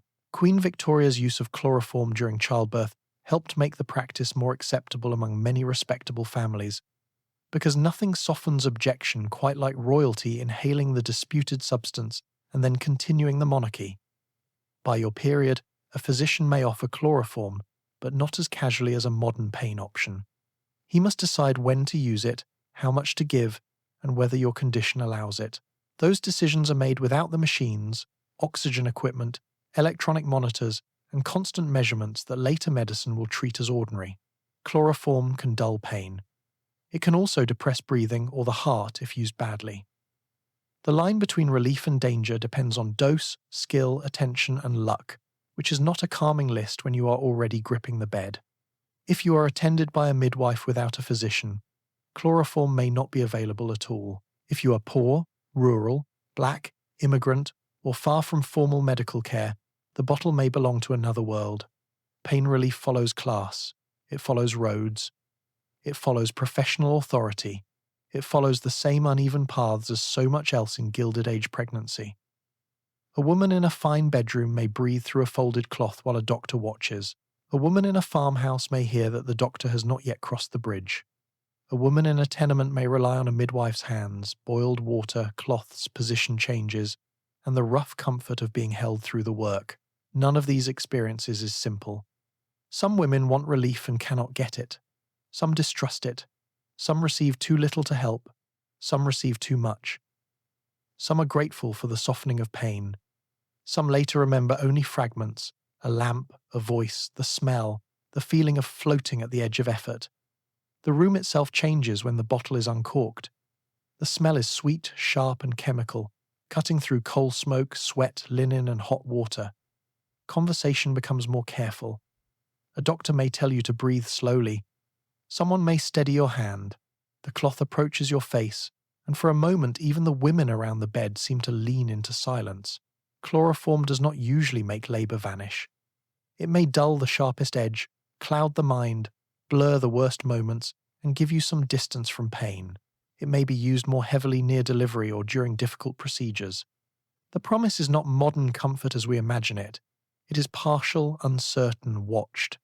Still, partial mercy is mercy. A little less pain can feel enormous when pain has filled the room. Arguments about childbirth suffering are easier to hold from a chair than from a bed. You may not care whether doctors, magazine writers, relatives, or moral advisors approve. You may care that the next pain is coming and that your strength is thinning. A society that tells women to be gentle, modest, productive, cheerful, fertile, patient, and brave has a curious habit of debating whether they deserve help while doing the hardest physical work it asks of them. The bottle makes that debate practical. It is no longer an essay, it is beside your pillow. The physician counts drops. The cloth is lifted, lowered, lifted again. The room swims at the edges. Voices grow softer, then nearer. You may drift between pain and sleep, between effort and darkness, between fear and a strange, loose quiet. The women keep working. The doctor watches. The baby continues descending with no stated position on anesthetic ethics. Afterward, opinions may return. Someone may say chloroform was a blessing. Someone else may say women managed without it before. This is true, in the same way people managed before warm baths, soft pillows, and chairs that did not behave like punishments. In the birth room, theory becomes very small. Relief, if it comes safely, is enough. The bottle is placed back on the table. It has not solved childbirth. It has merely persuaded pain to lower its voice for a while. The doctor's bag rests near the chair, dark leather catching the lamplight. Inside may be forceps, an instrument that can help deliver a baby when labor stalls or danger grows. In skilled hands, used at the right moment, forceps can save lives. Used badly, too soon, or too roughly, they can cause injury. Their presence also marks a shift in childbirth. Instruments belong to the rising authority of physicians, while midwives are increasingly pushed aside by a profession eager to define birth as its territory. You may not see the metal at all. You may only notice the attendants grow quieter, the doctor wash or fail to wash as carefully as you hope, and the atmosphere gather itself. The tool itself is not villain or hero. It is metal shaped by human judgment. That is the unsettling part. The forceps wait, unusually patient for something so important. The bag seems ordinary from across the room, with its worn handle, brass clasp, and quiet smell of leather, medicine, and travel. Yet everyone knows that a doctor's bag is not just luggage. It is a portable promise that the age has learned more than its grandmothers, and a portable warning that learning more does not always mean knowing when to stop. If labour has been long, the room may already feel stretched thin. The fire has burned low and been built again. Cloths have been changed. The lamp has been trimmed. Your body has worked through hours that do not fit neatly into memory. A skilled attendant watches the progress carefully. Is the baby descending? Is your strength failing? Is there bleeding? Does the heartbeat, if anyone can hear it, seem steady? In such moments, forceps may become a possibility. Obstetric forceps are not new by the Gilded Age. They have been developing for generations, and in some cases they can help guide the baby out when nature has done much of the work but cannot quite finish it safely. That is the hope. The danger is haste, pride, poor training, infection, or using an instrument where patience would have served better. You may hear the doctor speak in a low voice to the midwife or nurse. You may see your mother's face become carefully blank. That careful blankness is how women sometimes hide fear from the person who has enough of it already. The instrument itself may be warmed, cleaned, or simply taken from the bag according to the doctor's habits and the household standards. By this period, antiseptic ideas are spreading, but practice still varies. Clean forceps in thoughtful hands are one thing. Hastily used forceps in a room that has not fully accepted germs are another. This is why the instrument carries so much meaning. It is not only metal, it is the new medical profession entering the birth room with tools, confidence, and a claim to authority. For families who can afford physicians, the presence of instruments can feel reassuring. Something can be done. That phrase has great power when everyone is tired and waiting. Yet something can be done is not the same as something should be done. A good doctor knows the difference. A proud one may need the room to admire his decision before the body has agreed.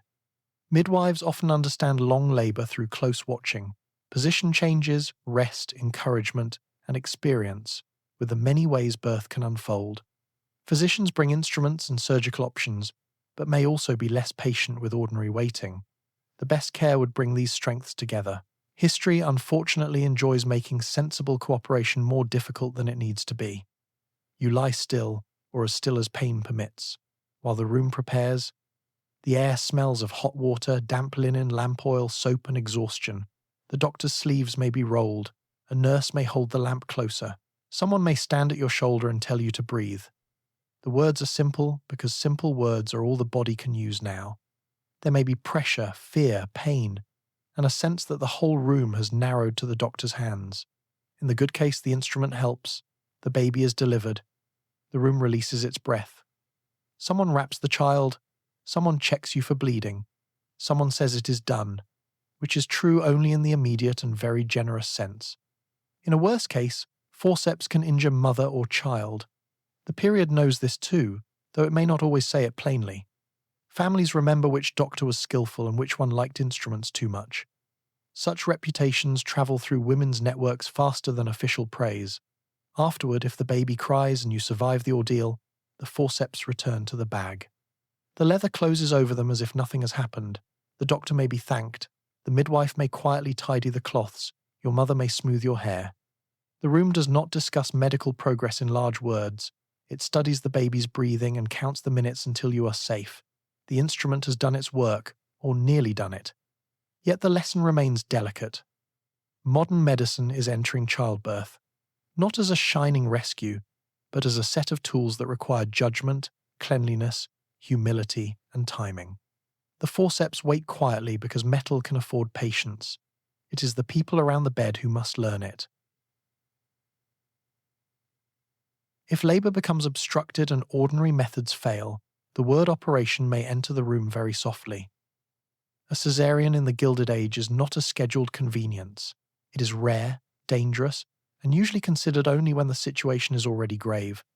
Anesthesia, antiseptic practice, and improved surgical methods are making survival more possible than before, but the operation still carries high risk without antibiotics, blood transfusion, modern monitoring, or intensive care. Hospitals may offer equipment and trained help, yet they may also frighten families who associate them with charity, infection, or last resort care. At home, surgery is harder still. Decisions are made quickly, under lamplight, by people who know progress is real but not yet generous. The age loves grand claims about modern medicine. In this room, modern medicine speaks in a lower voice. The word does not arrive like thunder. It comes in a pause, in a glance between attendants, in the doctor's tone changing from reassurance to calculation. Perhaps labor has gone on too long. Perhaps the baby cannot pass.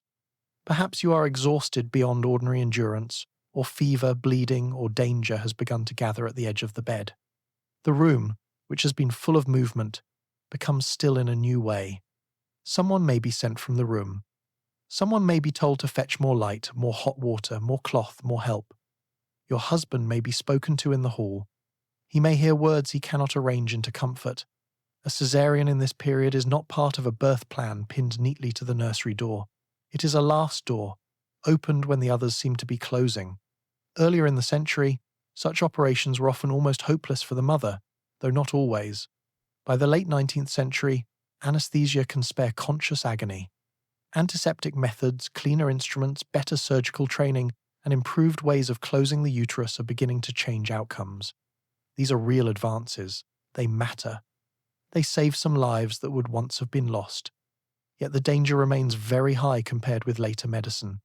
Infection can follow, bleeding can overwhelm, shock can carry the body away.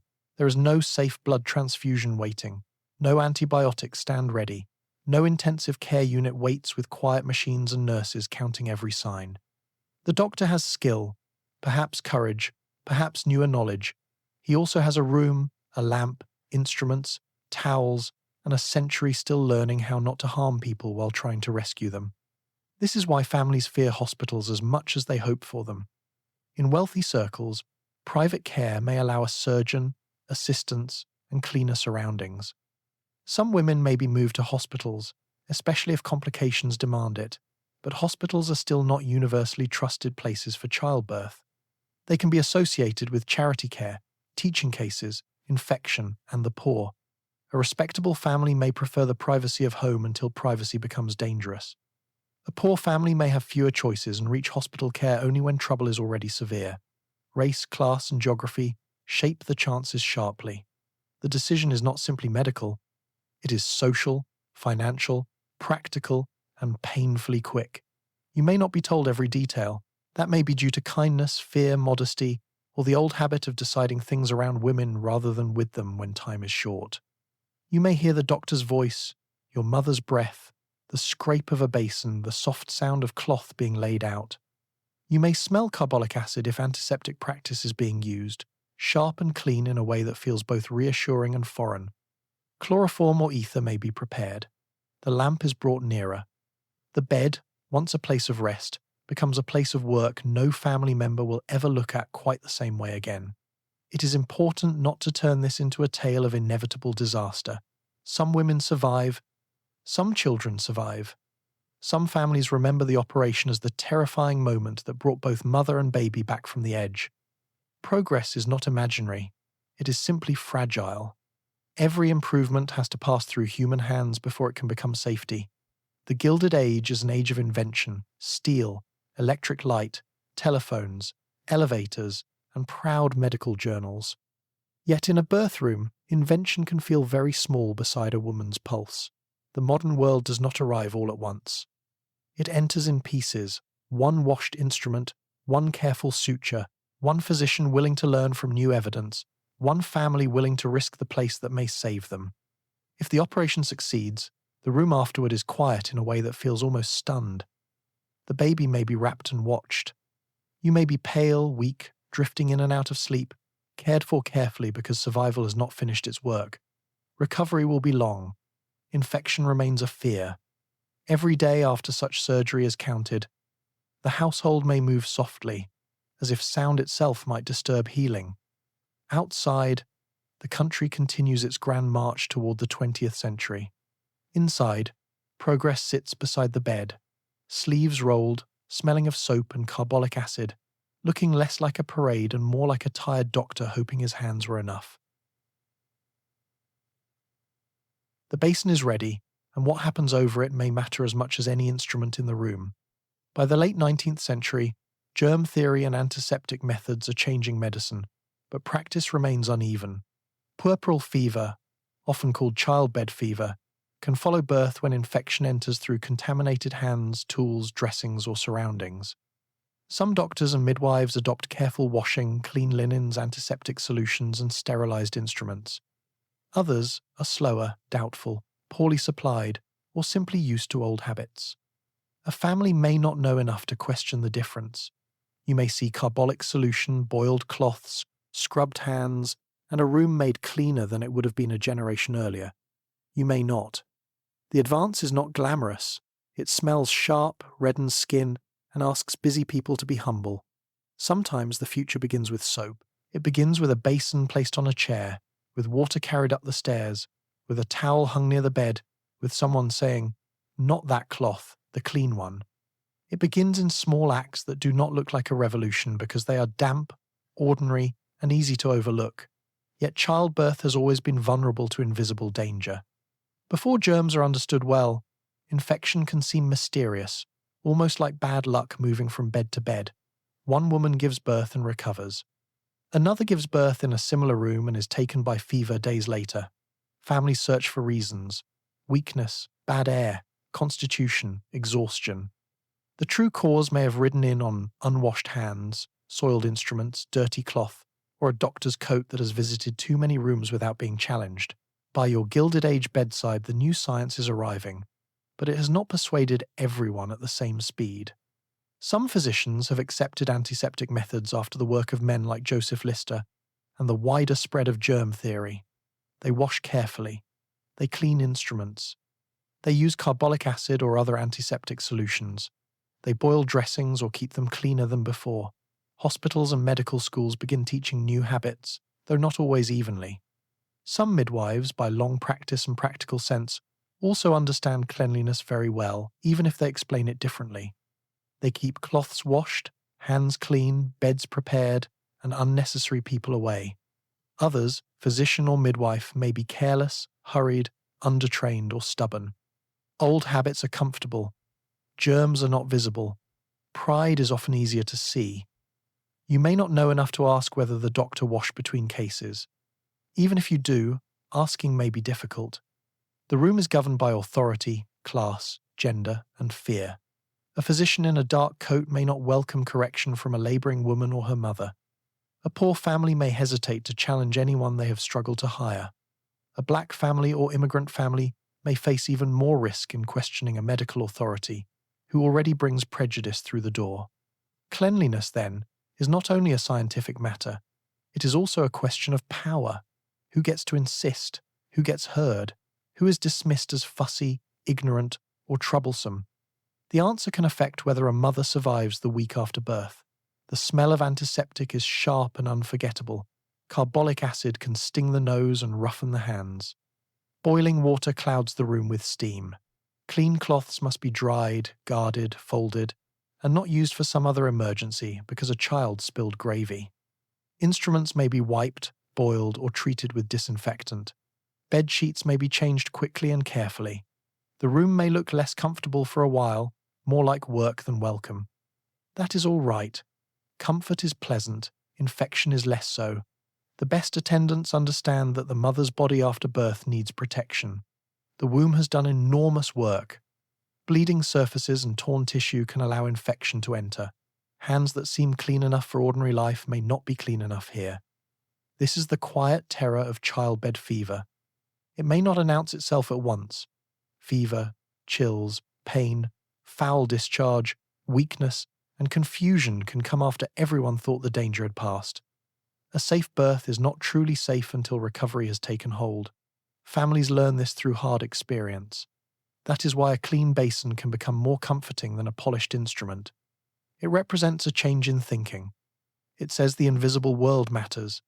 It says the attendant is not too proud to scrub. It says prevention may be as important as rescue.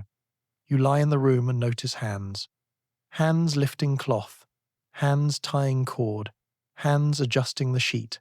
Hands washing, or not washing long enough. Pregnancy has made you aware of many things, but few are as simple and serious as this. The future will bring stricter standards, gloves, sterile packs, antibiotics, trained nurses, and whole systems built around preventing infection. In your room, that future is still small enough to fit in a basin. Water cools, soap slips, a towel darkens where it has been used. Another cloth is fetched, inspected, and kept away from helpful fingers. You hear water drip back into the bowl and understand, without ceremony, that safety can sound very small. The revolution does not make a speech. It rinses, scrubs, and asks for another clean cloth.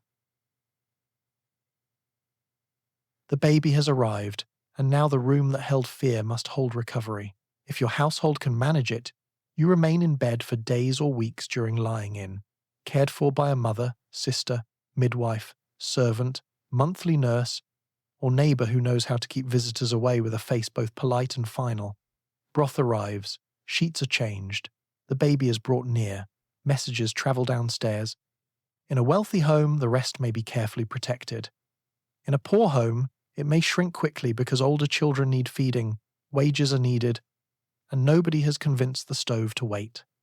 Advice about when to sit up, bathe, eat, or return to ordinary work varies. Too much movement is warned against. Too much weakness is also warned against. For once, everyone agrees you should do nothing. They disagree about the exact method. The bedroom feels smaller after the birth, though fewer people may be in it. It holds the new baby, the damp heat of recent effort, the smell of clean linen, broth, lamp smoke, soap, and milk. Your hair may still be loose at the temples. Your skin feels strange, emptied, and heavy at the same time. The sheets have been changed if there are enough clean ones and enough hands to manage it. A folded towel rests nearby.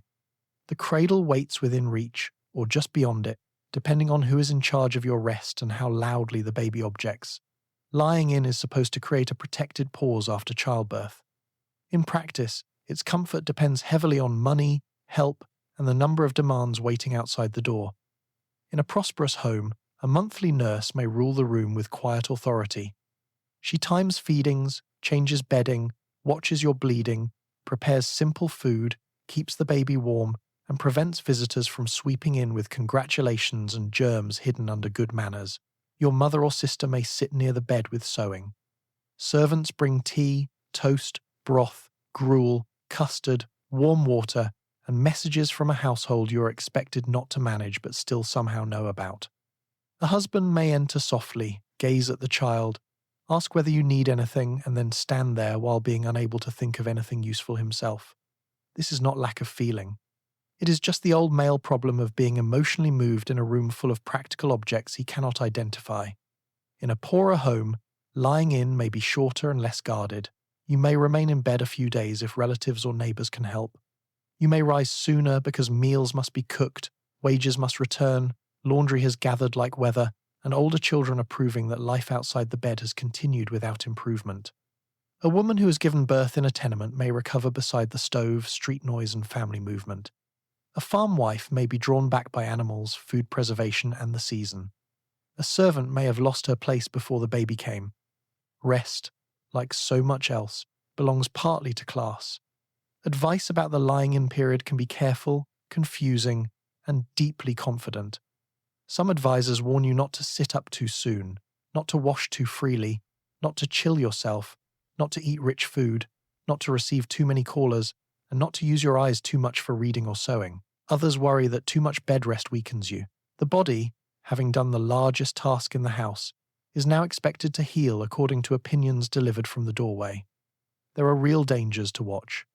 Heavy bleeding, fever, foul smell, increasing pain, weakness, breast infection, low mood, and signs of poor recovery may all need attention. Yet language remains gentle where it should sometimes be plain. People say you are not quite yourself. They say you are low, weak, tired, delicate. They may not have good words for the sadness, dread, or blankness that can follow birth. Joy is expected. Exhaustion is tolerated. Anything more complicated may have to sit quietly beneath the coverlet.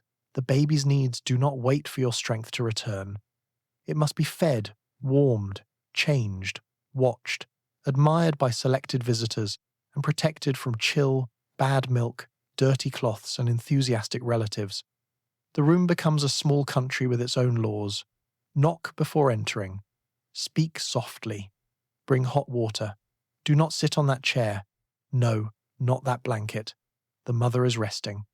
The baby is sleeping. The baby is not sleeping. The baby was sleeping until someone said the word sleeping. You begin to learn the new geography. The basin, the cup, the cradle, the bell, if you have one, the place where the nurse has hidden the clean cloths from helpful people. Time is measured by feeding, bleeding, naps, visitors, and the slow return of strength. Outside, life continues.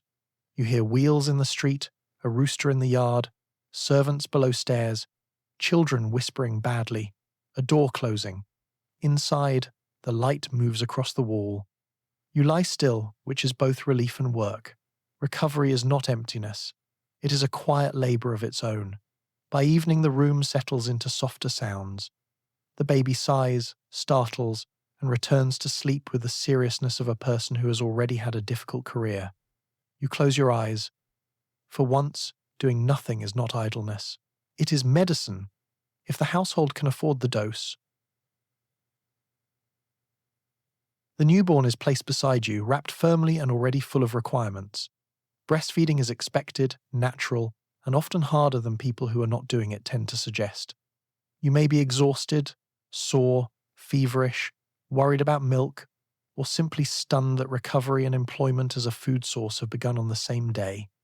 Mothers, nurses, midwives, and relatives advise you about timing, diet, crying, sleep, and whether the baby is satisfied, which the baby declines to explain in any known language. Wealthy families may hire a wet nurse, a practice shaped by class, health ideas, fashion, and the labor of another woman whose own child may be waiting elsewhere. Other families use cow's milk, bottles, or prepared infant foods, which can be risky before reliable sterilization, refrigeration, and safe formulas. The baby wakes again. Morning enters the curtains. You have become a mother, and the training period appears to have been skipped. The child's face is wrinkled, red, solemn, and unexpectedly opinionated for someone who has just arrived without luggage. A tiny fist works free from the blanket.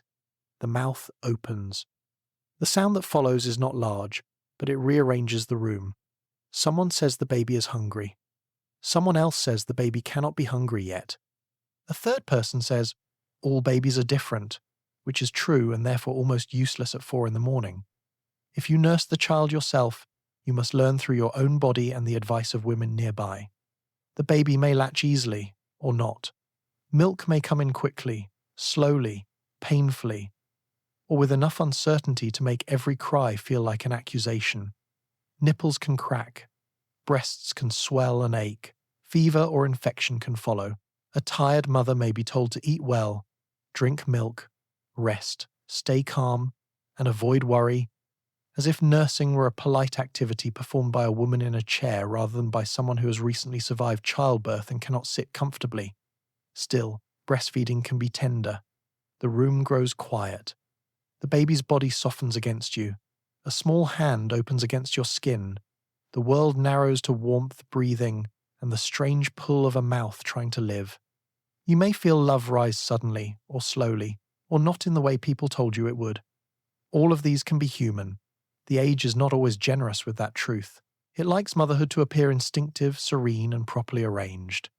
Real motherhood may begin with trembling hands, damp sheets, soreness, and a nurse saying, "Try again," in a voice that means both comfort and instruction. Wet nursing adds another layer. Among wealthy families, hiring a wet nurse can be practical, fashionable, medically advised, or socially expected.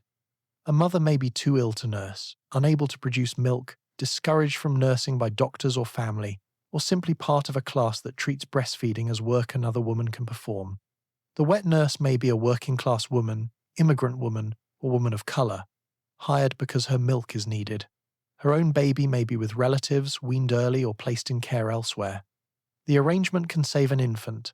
It can also expose the unequal ways one woman's body is used to support another family's comfort. The nursery may praise the wet nurse's health while ignoring her grief, fatigue, or poverty. Respectable society can be very tender toward babies and very practical about the women feeding them, which is a neat trick if you do not think about it for long. Artificial feeding is another possibility, and another risk. Cow's milk may be diluted, sweetened, boiled, or fed through bottles with rubber nipples or long tubes that are difficult to clean. Prepared infant foods are advertised with confidence, especially as commercial products grow through the late 19th century.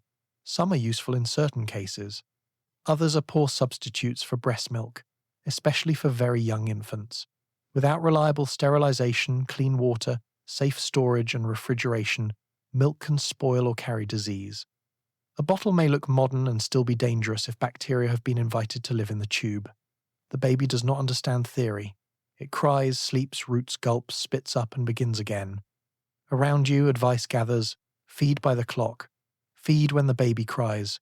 Do not spoil the baby. Keep the baby warm. Do not overheat the baby. Eat more, eat less, drink porter. Avoid rich foods. Take broth. Avoid cabbage. Someone has always avoided cabbage and is eager to share the achievement. You listen, try, fail, adjust, and learn the child in small pieces.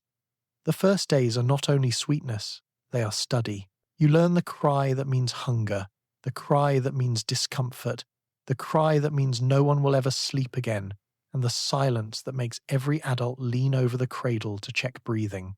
Feeding ties you to the baby before your strength has returned. It also ties the baby to the household's resources.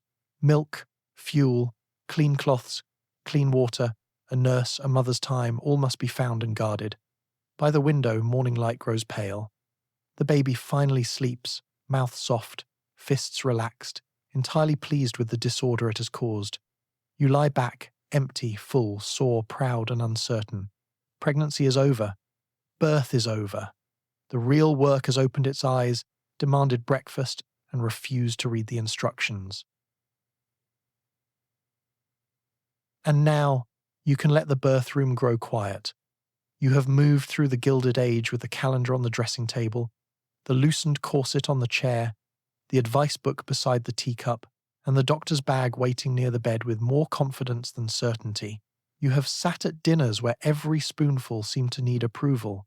You have watched women sew tiny shirts, boil water, guard clean cloths, and pass knowledge through kitchens, tenements, farms, parlors, and rooms where official medicine did not always arrive kindly or on time.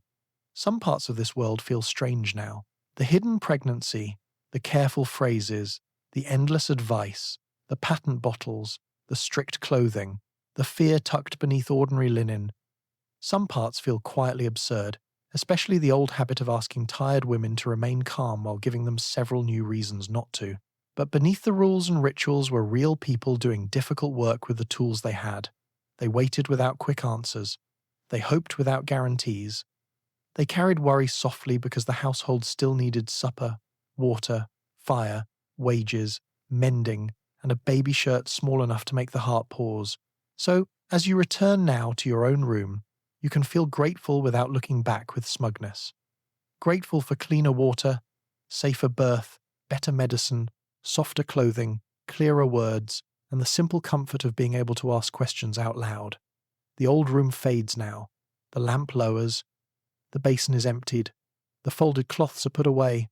A mother rests while the house finally remembers how to be still. Here in the present, your blanket is warm, the night is quiet, and there is nothing more you need to solve tonight. Let the past close its door gently. Let your shoulders loosen. Let sleep come softly, one breath at a time.